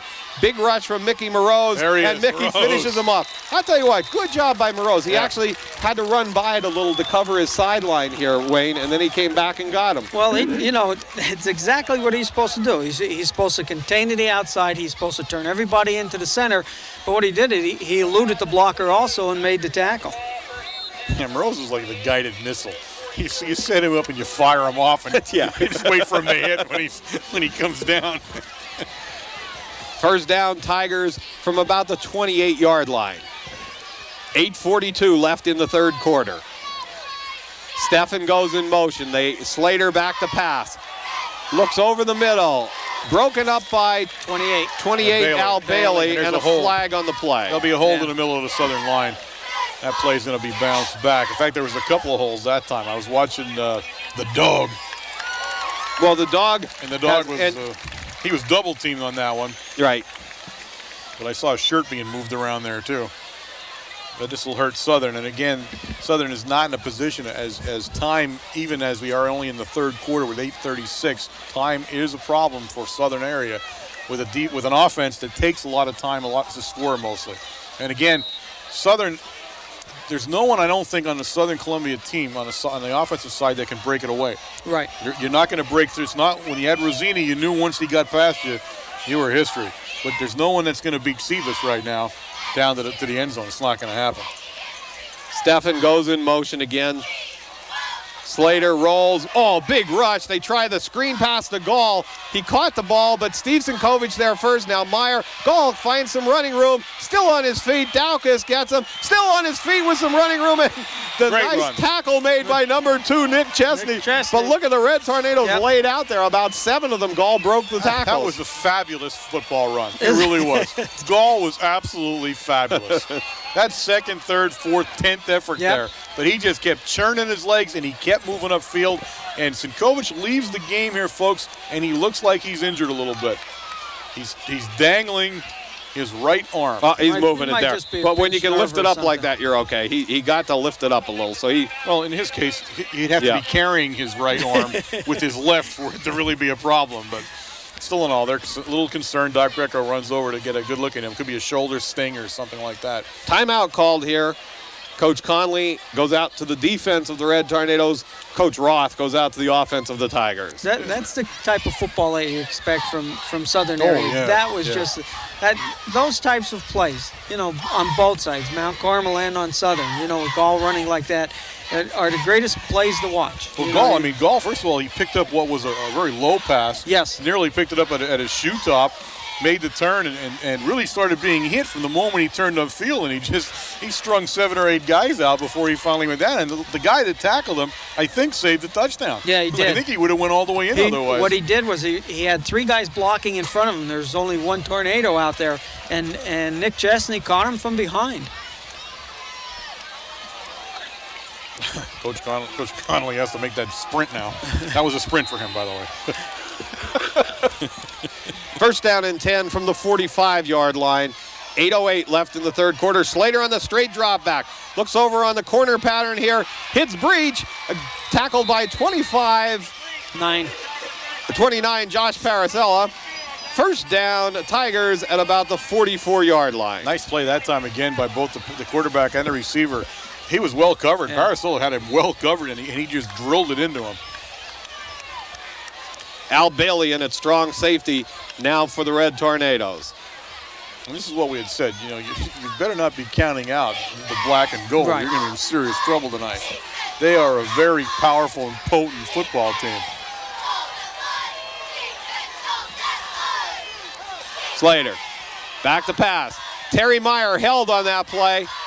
Oh, Yes. Nick Chesney. Oh, my goodness. Nick That time Chesney he had stole the ball from Breach. He stole the ball. What more can you say? Nick Yeah. Chesney is catching everything. It will not- he is out there catching everything. It will not get any better than that, ladies Nope, and gentlemen. no You will better not than that. see a defensive back play the ball better than he just did and make the play that he just did. Well, that's It why won't he's all happen. state, too. Yeah, Remember well, that. Pretty much sums He is that an one up. all-stater out there. He is, and he proved it. Boy, did he got up with, My I mean, goodness. you know, people don't realize with that uniform on and the weight that you're carrying to get up that high. And float there. It's Right. a little like Michael Jordan, Nick. Ooh,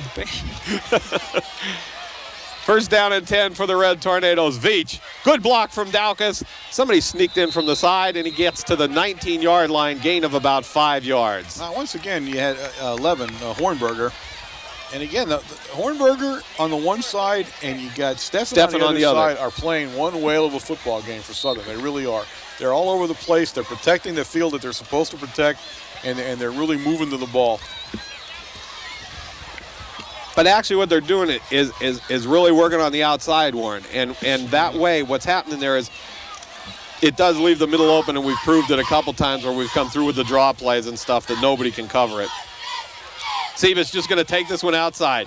Now he cuts it back to the middle of the field to the 29-yard line. First down and 10, Red Tornadoes.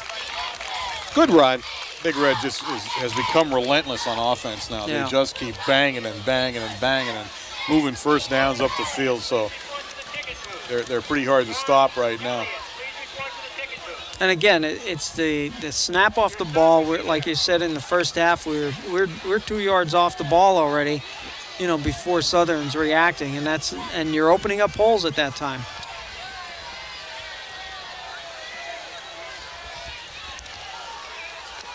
Veach is going to try taking it outside. Then he cuts it back.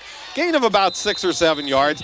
If they get that little cutback on the defensive ends, they get 7 or 8 yards every carry. Well, take a look. If you go back and you look at Sebas's bootleg and now Veach, they're getting up to the close to the out of bounds. And now as soon as they break through the line, they're looking back to the center of the field to cut behind the defense because the defense is overflowing to the run. You have an injured Southern player down on That's Hornberger down. I believe it's 11. I was going to say, look at 11 down there. He'll give us a chance to say a couple of words from WKMC TV and, of course, I guess all of Mount Carmel area. It's truly enjoyable to come over here to Southern Columbia. We're treated like kings truly over here. They take care of us in the best way you can possibly be taken care of. They look for everything that we might need, and they take care of it before we even ask. And it's truly an enjoyable moment. I want to say thank you to all of Southern Columbia for what they do for us when we get here, and hopefully we provide that when they come over to Mount Carmel area. This has become an absolutely fantastic rivalry because it's two quality football programs meeting head-to-head, and everybody looks forward to it. You know, building into the summertime, and you start looking at that date, knowing when it's going to happen. And again, just thank you to everybody over here.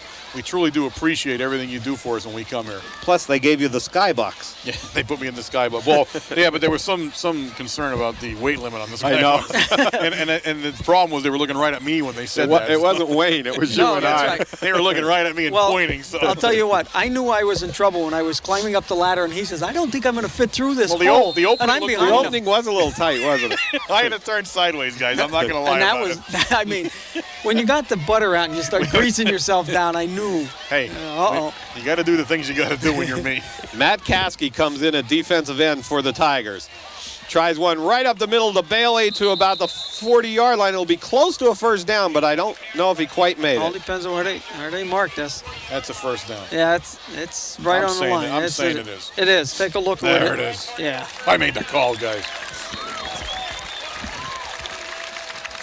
6:01, 6 minutes left in the third quarter. 26-0, Red Tornadoes in the lead.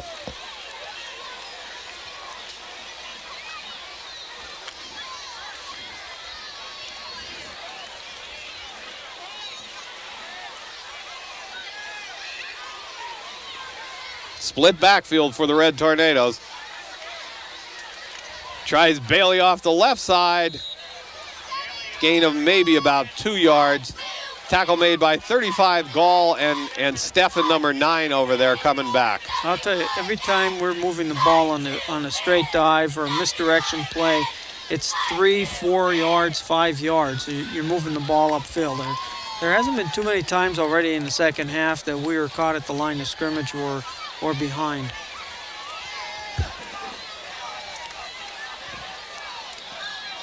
Well, now's just a time to grind off some Right. time off the And clock, that's what too, and he's that's what doing. you're seeing. Excellent. Right, yeah, Yep. we don't really have to do a whole lot offensively right now. Shovel pass to Veach, almost to number 77. And Miser again. almost caught it. Whenever we do those little trick plays, Miser seems to know what we're doing all the time, and he just stands around waiting for it to happen. 3rd down, 7 yards to go. I think he got so surprised because he was It went standing by right him. there. And he got surprised and went by him, but you can't be in any better position than he is. I mean, I don't know if we're supposed to be fooling him or whatever, but he's not being fooled. He's just sort of staying on the line of scrimmage, which a good defensive tackle does, and he's doing that. 3rd down, 7 yards to go. I formation now for the Red Tornadoes. Nope. We're going to go with a single back, and we're going to have flags on the play, and I can't believe that's a delay of game, but I guess it is. Yep. Didn't seem that long, did it?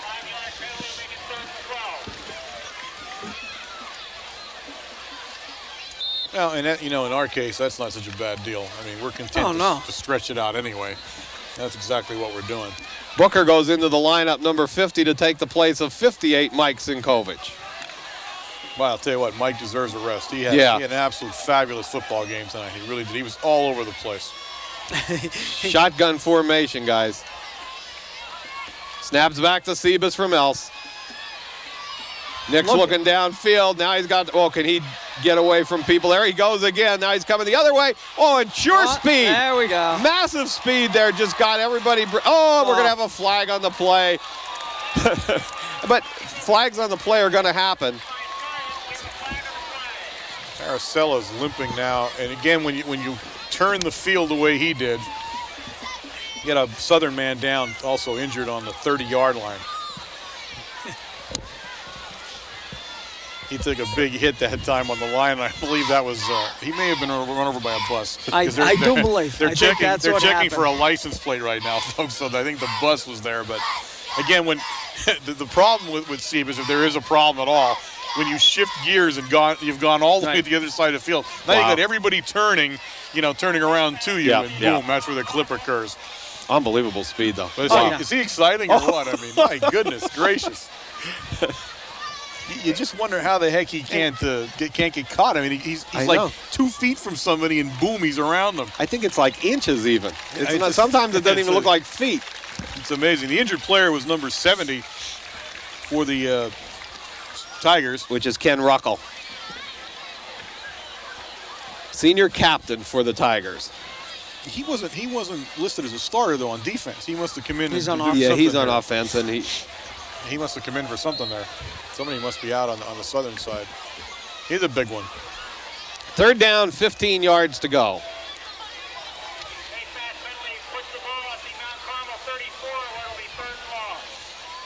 This is one of those moments in the game where it's just kind of bogging down and it's pushing and shoving now. Nothing's happening. Sebas, straight drop back. Hands off to Veach. Veach still looking for running room, and he gets to about the 32-yard line. Boy, the Red Tornadoes just won't go down tonight. They are playing with some real intensity. Oh, he is really churning out there.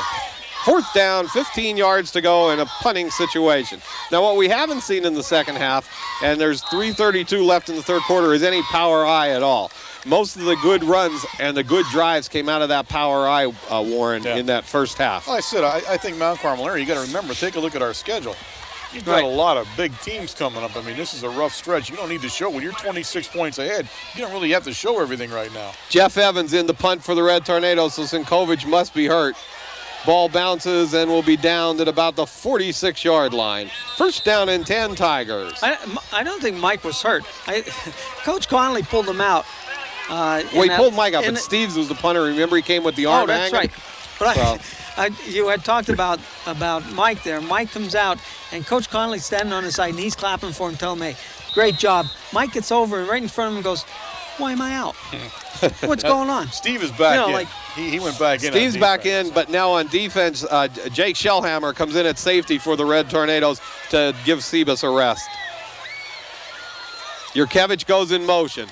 The ball goes to Yurkevich out around the right side, finds some running room, and is tackled at about the 48-yard line. Initial hit made by number 1, Terry Meyer, also number 2, Nick Chesney. That was an initial hit. That was a Chesney-Meyer hit, wasn't it? I was going to say, that was the Lord's connection teamed up, and oh my goodness, that was Chesney. I'll stand him up for you. You see if you can kill him. What a hit. Steve must have a pinch nerve or something in his shoulder. He's hanging that arm. Yeah, he is.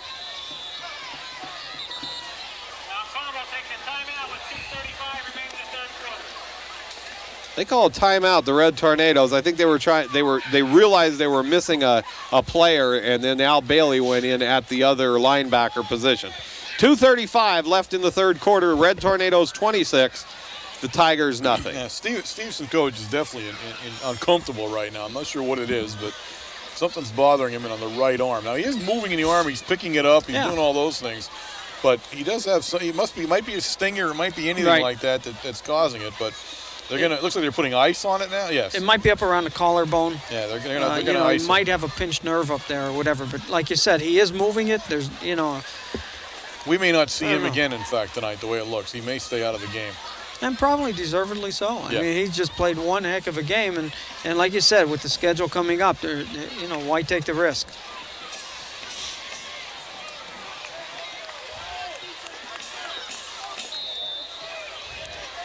That puts Meyer and Bailey at the linebacker positions. Chesney and Paracella stay in on defense. Breach split far left for the Tigers on second down and 4 yards to go. Slater, quick pass over the middle, hits Bubnas. Good pass, tackle made by Chesney, and also Terry Meyer down to about the 32-yard line. First down, Tigers. Good play that time. That's where their bread and butter is going to be. You got to drop him back quick. Right. He cannot hold on to the ball. He can't go back into a regular drop back situation. Now that kind of play there, I think, can move the ball a little bit. It really can. 2:17 left on the clock in the third quarter. Steffen comes in motion to the left side. It's going to be a quick pass out to Yurkevich. Incomplete. Josh Paracella was coming over to tackle him, but somebody else should have been covering him, right? That's a linebacker. Right.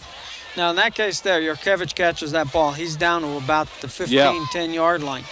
I mean, we had enough of people coming back over once the play developed, but there was nobody within 10 yards of him.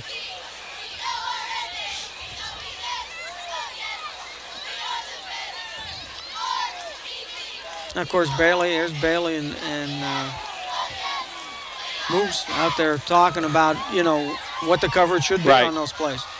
Second down, 10 yards to go. Yurkevich goes in motion to the right. Slater rolls. Big rush, baby. But they missed him, and he still gets tackled by Meyer and also 71 Daukas. But what a rush from Jeff Evans, Mike Sinkovich, and someone down on the ground with a cramp right now. I can't believe he ducked under all that. Wow. Slater made a nice move there. My goodness. I think it was self-defense. Well, you wonder how he came out standing up from you're that right. thing. I don't know how he did it. Timeout here for Charlie Horse on one of the Red Tornadoes. Third down and about 9 yards to go. We take a second here. I had gone down in the Mason-Dixon Classic. Of course, we had Matt Montgomery playing during the inaugural Mason-Dixon Classic. But we also had Rosini. Yeah, he was down there, and he was elected captain by the Pennsylvania squad, and it was really nice. Right. Now, unfortunately, he didn't get to play much, and I don't want to go into why. Well, there's a lot of going into why, but I guess we better not on the air, right? No, but I mean, let's face it, there was no good reason why. Right. He didn't. But That's either right. way, the good thing was I did get a chance to go down and talk to him after the game, and he was disappointed. But I'll tell you what, you want to see, and we said this in the past years when we saw him here, what a class individual he was. He handled it well. He didn't gripe about it. He wasn't stomping his feet. I mean, yeah, he should have played, and yeah, he was certainly every bit the player than anybody else was out there. But we wanted to say now, I mean, you want to pass on your best wishes to him. Of course, Looks like he's going to be out for the season at Bucknell with, I guess, a broken collarbone he suffered in the final scrimmage. We have some players up at Bucknell, and some fathers and all were up during it, and we're really disappointed. But I guess with a year under him, he'll probably redshirt this year, it looks like now, and come back even stronger next year. But just wanted to say, that we're thinking about him out there. It's good to see the local guys around here make good, and we expect big things from him. 51, Jeff Karpinski into the lineup at linebacker for the Red Tornadoes. Slater tries to run over Terry Meyer. Never will happen, and he's tackled at the 14-yard line. Well, there's Mike Sinkovich again, and that was a pass play. 24-yard line. That was a pass play there line. that Slater never had a chance to set up. As soon as he turned around, Sinkovich was right in his face. And again, he eluded Sinkovich, and how, I don't know. He had to tuck the ball in and run. Mike Sinkovich doing some great jobs of swim moving by somebody, because he just gets right in between that line. Yeah. 4th down and 4. Slater. Big rush. He's hit over the head of Bubna's. 1st down and 10, Red Tornadoes on the 25-yard line. We got problems. The dog broke the leash, and now he's ugly. The dog is out there, and he's turned ugly, folks. 1:04 left on the clock in the third quarter. 26-0, Red Tornadoes.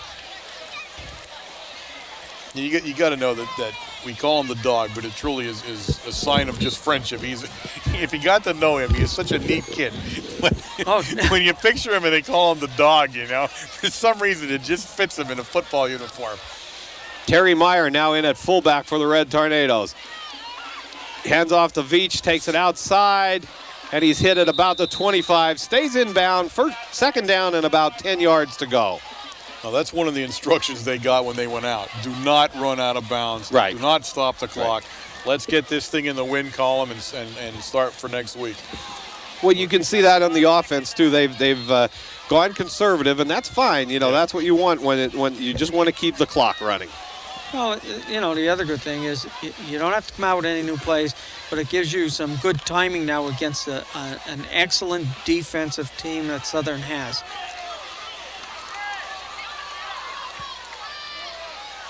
Sebas fakes the Veach, tries the reverse to Paracella, and Red all the way was... That's 25. I guess 25 in on the tackle, which was Pete Traumeter. Traumeter that was a solid square up, take you down. He was ready for that one, wasn't he? Nice hit that time by Traumeter. 3rd down, 11 yards to go. That's the end of the quarter. The end of the third quarter, the score 26-0, Red Tornadoes.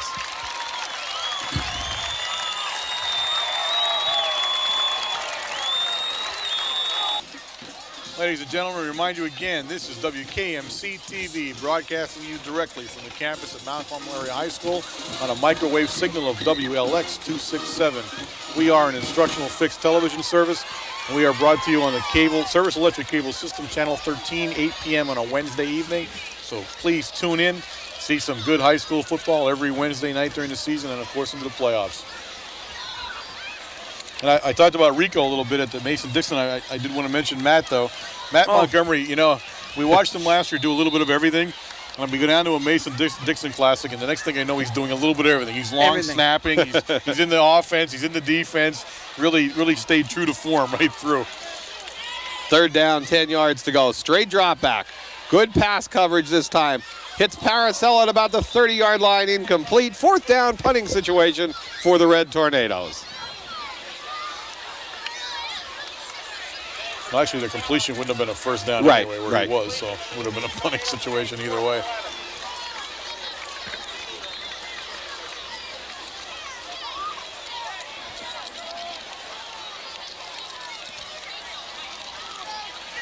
Jeff Evans in punt formation with Sinkovich out. Terry Meyer, the long snap. Evans takes it. Good kick this time. Kick. Taken by P.J. Sargent on the 49, missed by Meyer. Now finds some running room, and a good tackle made by 26, Lentini, Ronnie Lentini. The 26, the 28, and the 29 are just tough to see with the white shirts, aren't they? You're right.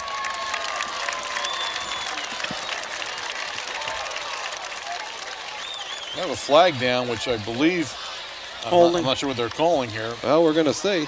But our offense has gone back onto the field. Oh, it could be right. roughing the punt kicker. Yep, the offense has gone back onto the field, so Mount Carmel area is going to retain possession of the football, and we're waiting to see what the call is. And obviously we missed it, but it has to be roughing the kicker. Yeah. The only thing it could be. And I'll tell you what, that's hard to believe because Evans had a lot of time to punt the ball. He did take his time, and he got a good kick off. Bailey and Veach in the I formation for the Red Tornadoes.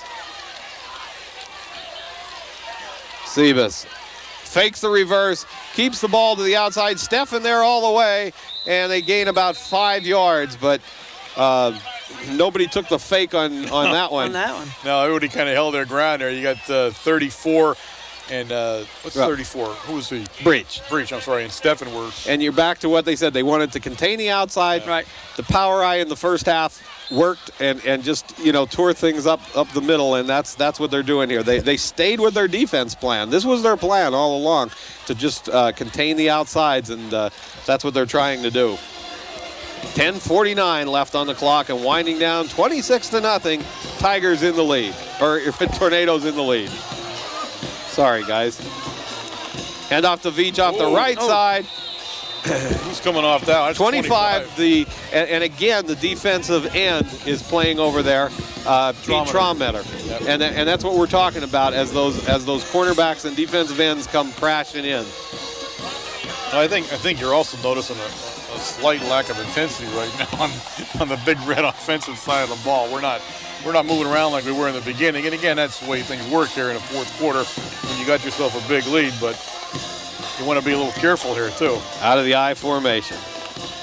Sebas on a slant pass to Paracella, takes a big whap from Breach. Good tackle. 4th down and about 8 yards to go. And that was a nice play. Yep. I'll tell you what, it was an excellent play. You got 8 yards to go. And a little slant pass. And a little slant pass where Paracella is coming right across. Those are very difficult to defend if you're a defensive back. Either you're coming over the back or you're hoping that the ball is missed or a bad pass. Jeff Evans in punt formation for the Red Tornadoes. Good snap from Terry Meyer. Evans with the end-over-end kick. It's a big one. Bounces on the 30-yard line. And Breach tried to get it, but Terry Meyer pushed him out of the way. I want you to know, I am truly happy that Breach didn't pick the ball up. That was truly one of the best decisions he's made this evening because that would have been one of the hardest bowling balls coming in on that time. Yes. I mean, we said about a bowling ball, but that's what we talk when he's coming out of linebacker position. This one, you gave him a 40-yard run to get down there. That would have been a train wreck. I'm telling you what. I mean, he was moving on all cylinders there. Wow. First down, Tigers, 9:49 left in the ball game. Well, sometimes the athletic thing to do is nothing. Right. You're right. And that time, I give Breach credit. He didn't, and I was right. Steffen goes in motion. Gall has the ball out to the left side of the field, knocked out of bounds by 25, Jonathan Veach. And Josh Paris, it was 29, Paracella. Mickey Burrows, 41 into the game for the Red Tornadoes. The weapon's in now. Why does Warren laugh every time Mickey goes in? I love the way he plays. I know that. I like it from the beginning. I know that. I just love the way he plays football. I mean, he is all out, knock everybody down. Yeah. I don't care. I like that. Steffen in motion. Tries a reverse to Gall or Yurkevich. Good tackle by Malakowski, and on the bottom of the pile, on the feet, was 58, Mike Sinkovich. Yeah, nice play by Sinkovich and Malakowski that time. They didn't fall for the. In fact, I don't even know if they saw it. I don't know if they knew what that was. That was just the guy with the ball went down. That's not a play I'd be running right now, to tell you the truth. In the fourth, I would not be trying to run in the middle of the line in the fourth quarter. If you're going to try to get back into this game, start winging the ball up and see what happens. Third down, 5 yards to go for the Tigers. 9 minutes left in the ball game.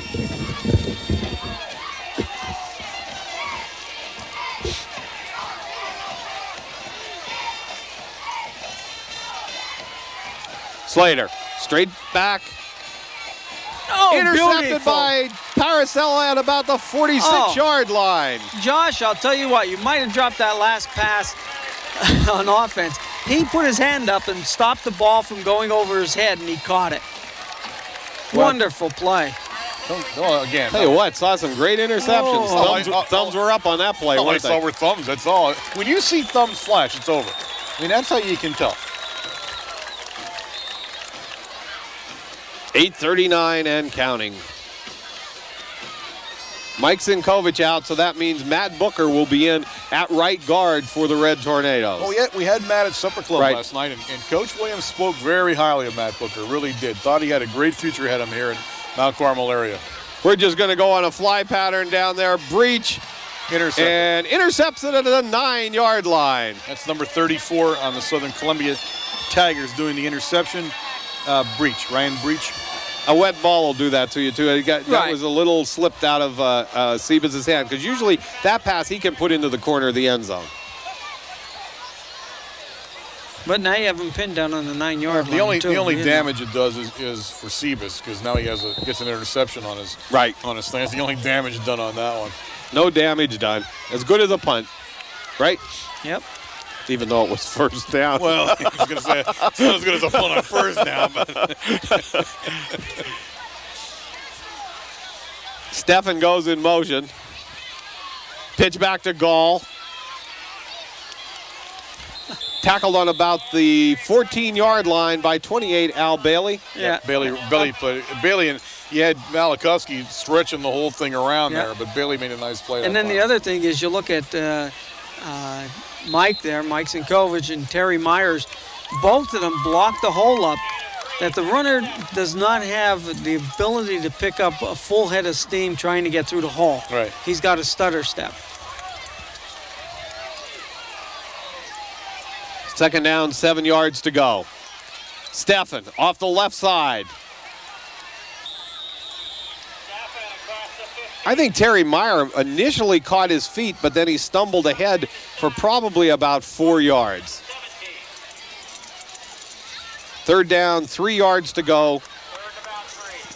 7:35 and counting in this one at Tigers Stadium. What a nice night for football here. Yeah, it's a great facility. You know, the weather, now 2 times when here have been absolutely perfect football weather, big crowds. It's all you could ever want in football. High school football, I mean, this is what it's all about.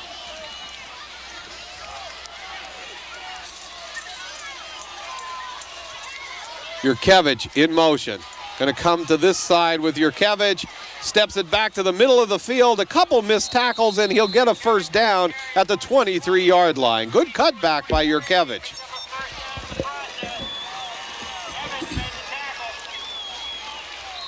At the 7-minute mark now of the fourth quarter, and I think you're going to start to see Coach Williams do his usual cleaning of the bench up and getting everybody dirty before he goes home.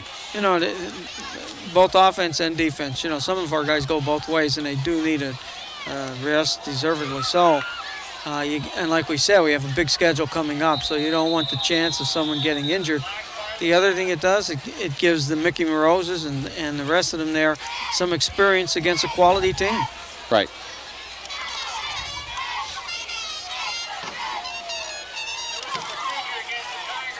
Illegal procedure called against the Tigers. 6:41 left in the ball game. 26-0 Red Tornadoes.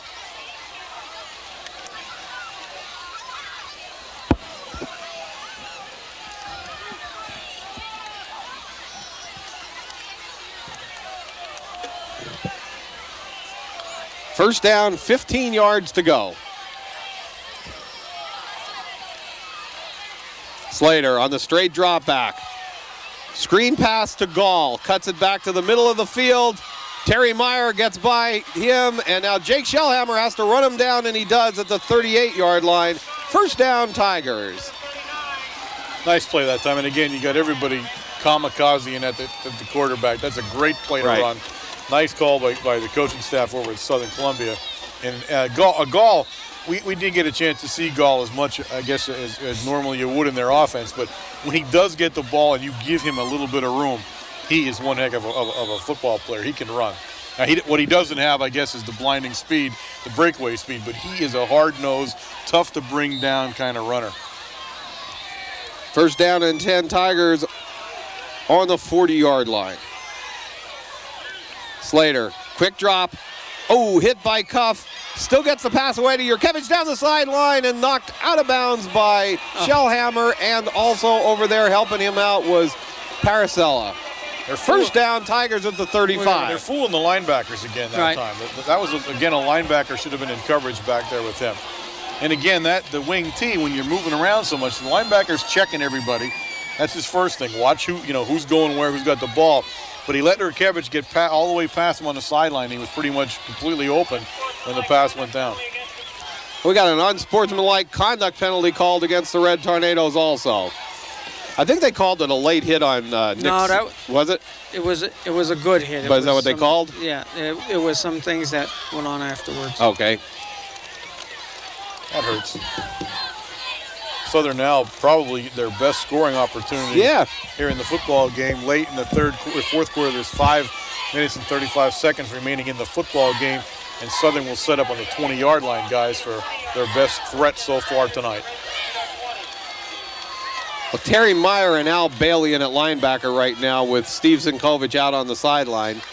And he will not be back in. He's not put his pads on. He's dressed in a red sweatshirt, I think. That's why you can't see him, but he's not going to re-enter the game today. Stephan goes in motion. Slater inside to Yurkevich. Big hit. Who's coming off of there? That's Malikoski. Malikoski. The big M. Oh, my goodness. That's all that was there. He was the only one there. Everybody else had to follow somebody. But I'll tell you what, that's as sure a tackle as you're going to have, boy. There was no threat of him going anywhere. You don't say Malikoski's name, and it's funny. Every year this happens. But there's a guy that's double teamed constantly, triple teamed sometimes. The back's coming out trying to take a piece of him, and yet he never budges. I mean, he's never caught out of position. He's clogging the entire lineup all the time. Yurkevich in motion. Pitch back to Gall. Tries to take it outside, then cut it back and gets down to about the 14-yard line. They've been able to do that. They've been able to make that cut. Early in the game, Southern was trying to take it outside, too far. And here they cut it back in. Yeah, they're trying to take it out too far, and we're stringing it out very well. This time they cut it up through behind their blockers, and they're picking up some yardage. The key, though, is with Gall, you got to hit him lower than you are. Right. He's a big kid. You're not going to take him down at the shoulder pads. He just doesn't go down that way. 3rd down, 3. Gall to the left side. Finds some room out there, but he can't make the corner. Cuff makes the tackle, and that's a good example of what we said, Wayne. When he tries to go all the way outside, he gets run down. Well, again, you're looking. We said this before at the beginning of the game. You're looking at some speed there, even with our linemen. Our linemen are fast and quick, and it's a credit to them to be catching up to a halfback, cutting around to the outside. Timeout called by Southern. 3:48 left in the ball game. 26-0 Red Tornadoes.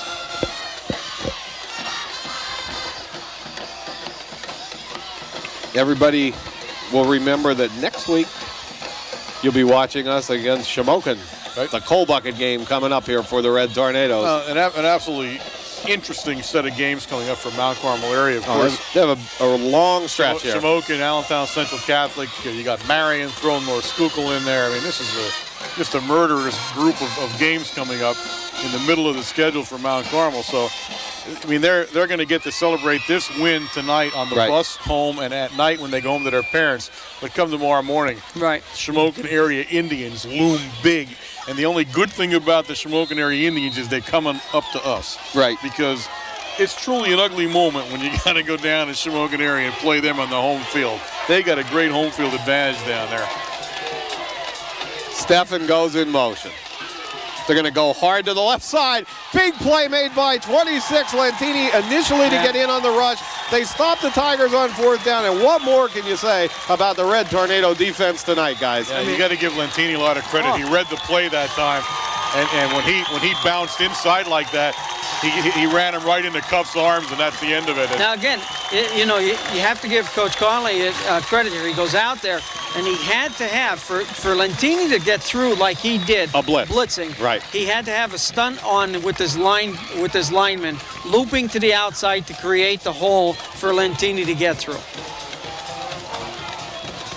First down and 10, Red Tornadoes. Split backfield with Bailey and Veach at 3:43. Veach on the quick pitch. Finds some running room. First down at the 29-yard line. I'll tell you what, I would love to see what his totals are and announce it to everybody. But by that time, you would already know what it is. But, Jonathan is just having an outstanding game. Well, it's his best game of his career so far here at Mount Carmel area. Put it that way. He's having the best game of his career right now. And running just so hard. I mean, just such intensity when he runs. And when he's getting hit, the first and second hits aren't even affecting him. He's just stretching it out, and he's banging away and picking 2-3 extra yards up. So another whale of a game by him, but truly his best effort, I think. Pitch back to Bailey to the other side, and he'll lose about 2 or 3 yards. That time, 13 on the Southern Columbia side of the ball made a nice play that time. He was in there, and I'm looking at his Caskey, Matt Caskey. Caskey, yeah. He made a nice play that time, and then the big guy, 77 Miser. I'll tell you what, now, we've said Miser's name a bunch of times here tonight, too, and I think he's had a good football game in the middle of the line there. He's stood up and been recognized.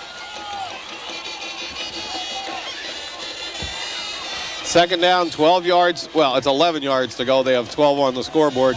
2:34 and counting in this one. 26-0 Red Tornadoes. Slater, Sebas takes the ball to the 29-yard line. Okay, you checked off every nick you had. You got well, that was my checkoff. You got the Sebas at the end there. That's right. You're right. My checkoff. We're playing with a lot of nicks this year. We're not used to so many nicks.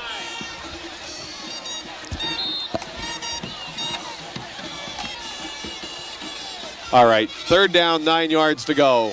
2 minutes left in this one.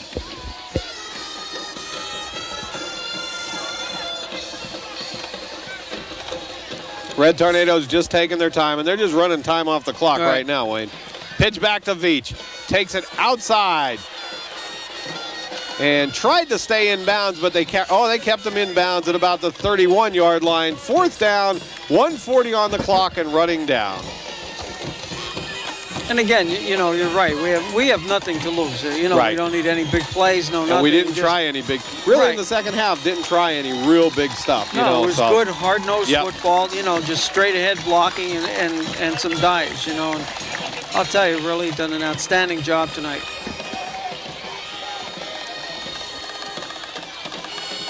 Punt formation, number 54, Jeff Evans. Snap back from Meyer.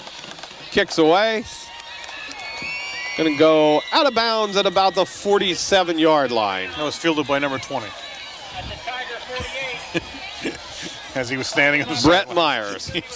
We'll give him credit on that one. He fielded one out of bounds.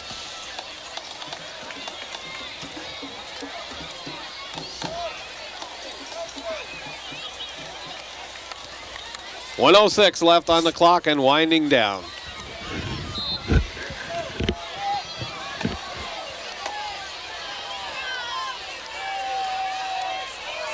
Should I check off a Slater on this one? Slater back to pass. Looks over the middle. Hits Breach. Nice catch made by Breach. Sliding on the ground, and nothing more Chesney could do but was to tackle him there. First down, Tigers at the 40-yard line. Well, I'll tell you what, the way Nick Chesney's playing, that ball had to be in the grass for him not to intercept it tonight. 52 seconds, first down and 10, Southern in Red Tornado territory on the 39-yard line. Slater with the quick pass, but Cuff up that time and knocked it down. Yeah, Cuff got the big wings up that time, and that was the end of that.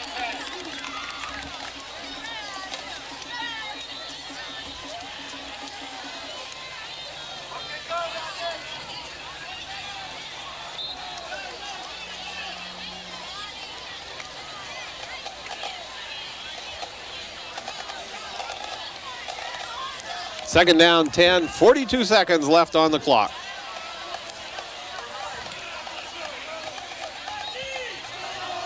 Big blitz, screen pass to Gall. Oh, good open field. Nick Chesney down at his ankles, and you said you have to get him low, Warren. That's the way to do it, though. I'm telling you, this kid he's a horse trying to bring him down. Chesney did a great job. That way you don't have to put up with Gall running into you. Right. You don't take the whack off of him. and you still bring him down. And that's exactly the way a guy should tackle somebody. Timeout called by the Tigers. 34 seconds left in this ball game. Certainly Chesney has had an outstanding football game tonight. Yeah, he has. Really Defensively, he has. Goodness. Offensively, the Red Tornadoes in that first half with that power football, just what they ran out of it, what was amazing. Coach Williams did such an excellent job of setting up the power and then running other stuff out of it. Absolutely. And then plus, when he had to, power it right in. You know what else, though, I think? What? I think, we brought Nick to Supper Club last night, too, I think. That might have helped. It was his first trip to You think that was it? Yeah, it's got to be. What else could it be?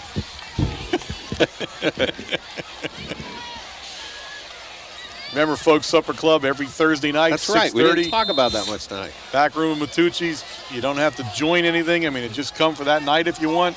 But truly, we're having some great crowds. We had Gordon Blaine with us last night, the editor of the Sports Fever magazine. Came up from the Lebanon area, came to visit us, had dinner with us. Truly an outstanding evening for everybody involved. Slater had Stefan in motion, fakes to Yurkevich, looks at breach in the corner of the end zone. Paracella's there, intercepted. Josh Paracella. Give the Red Tornado defensive backs credit tonight. They have major interceptions. Another one. He played that perfectly. Yes, he He truly did. He broke on the ball quicker than the receiver did, is what happened. And that was it. But great play that time by Paracella. Now the great part about that is that, with that interception, and you are right, he broke for the ball. You have to remember that, he's our receiver on offense. And it goes to show that him playing both ways for us is a great asset. Mm-hmm. Absolutely. I'll tell you what, when you can shut out the potent Southern Columbia Tiger offense, you've got they are 400-yard plus game Right. offense. That's an amazing defensive performance. Sebas will take a knee here. 25 seconds and running down. That'll be the last play of the game. The Red Tornadoes are going to come away with the rubber match. They win it 26-0, and both teams now meet on the center of the field. Coach Roth and Coach Williams come out there. I guess we'll have to wrap it from here, guys, because we don't have. So as they're meeting on the center of the field, outstanding performance from the defense, guys. Yes, that was one of the keys, was the line play and the defense. The speed didn't take very long to show through. That was what we said would happen. We were pretty well convinced that we were going to be a lot faster than they were. But I think overall, the line was what really shone, both sides of the line. Right. They controlled offensively, Wayne, defensively. That's where the real big movement was. Defensively, it's something in the last maybe 4 years that we sort of expect. It's a game, a week-to-week game thing that the defensive line, shows up to play that game. The offense in this game showed that they have to be reckoned with now. That's right. You got Vogler, you got Mike Sinkovich over there, you got Dan Daukus, you got Jonathan Else, you got Chris Shue, and number 80, you have Chris Cuff.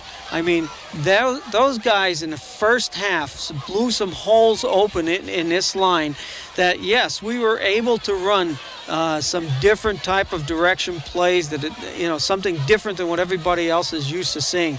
But it is that blocking, going down on the 4-4, the 4-4 defense, and screening for Veach, who had an excellent game. And for Veach to have an excellent game like he did tonight, you need that blocking, and especially downfield.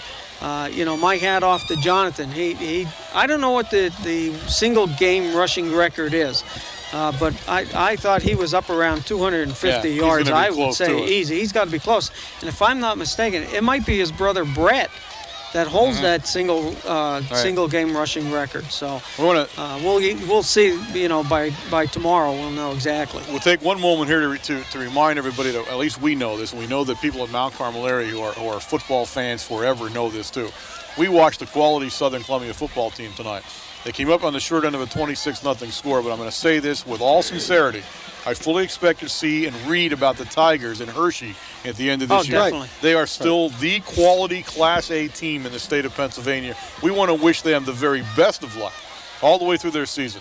I mean, and no ranking should change. No, because we were no. ranked 1. They were ranked 1 because they got beat by the number 1 AA ranked team. There's no way they should not be number 1 in single A. So our hats off to them. They played a tough football game. Again, I think they were a little bit outskilled in the speed department, and I think every team that we face will face the same thing they did. I mean, it's not gloating. It's not anything. It's football the way it is, and we just have an exceptionally speedy and fast team with us this year. We hope to be in Hershey. We certainly believe they will be, and it'll be just like it has been over the past couple of years. We all meet together down there, and we'll have a beer with everybody. So we look forward to that. We wish them, again, the best of luck in the coming season for them, and we look forward to the Indians. And you can say it's you finished with 4 words last week. We're down to to 3. 3 words this week. Smoking Area Indians. That's about it from Tiger Stadium. Red Tornadoes with a big 26-0 win. I'm Bob Else. I'm Warren Altamar. Wayne Brokenshire. See you all next week.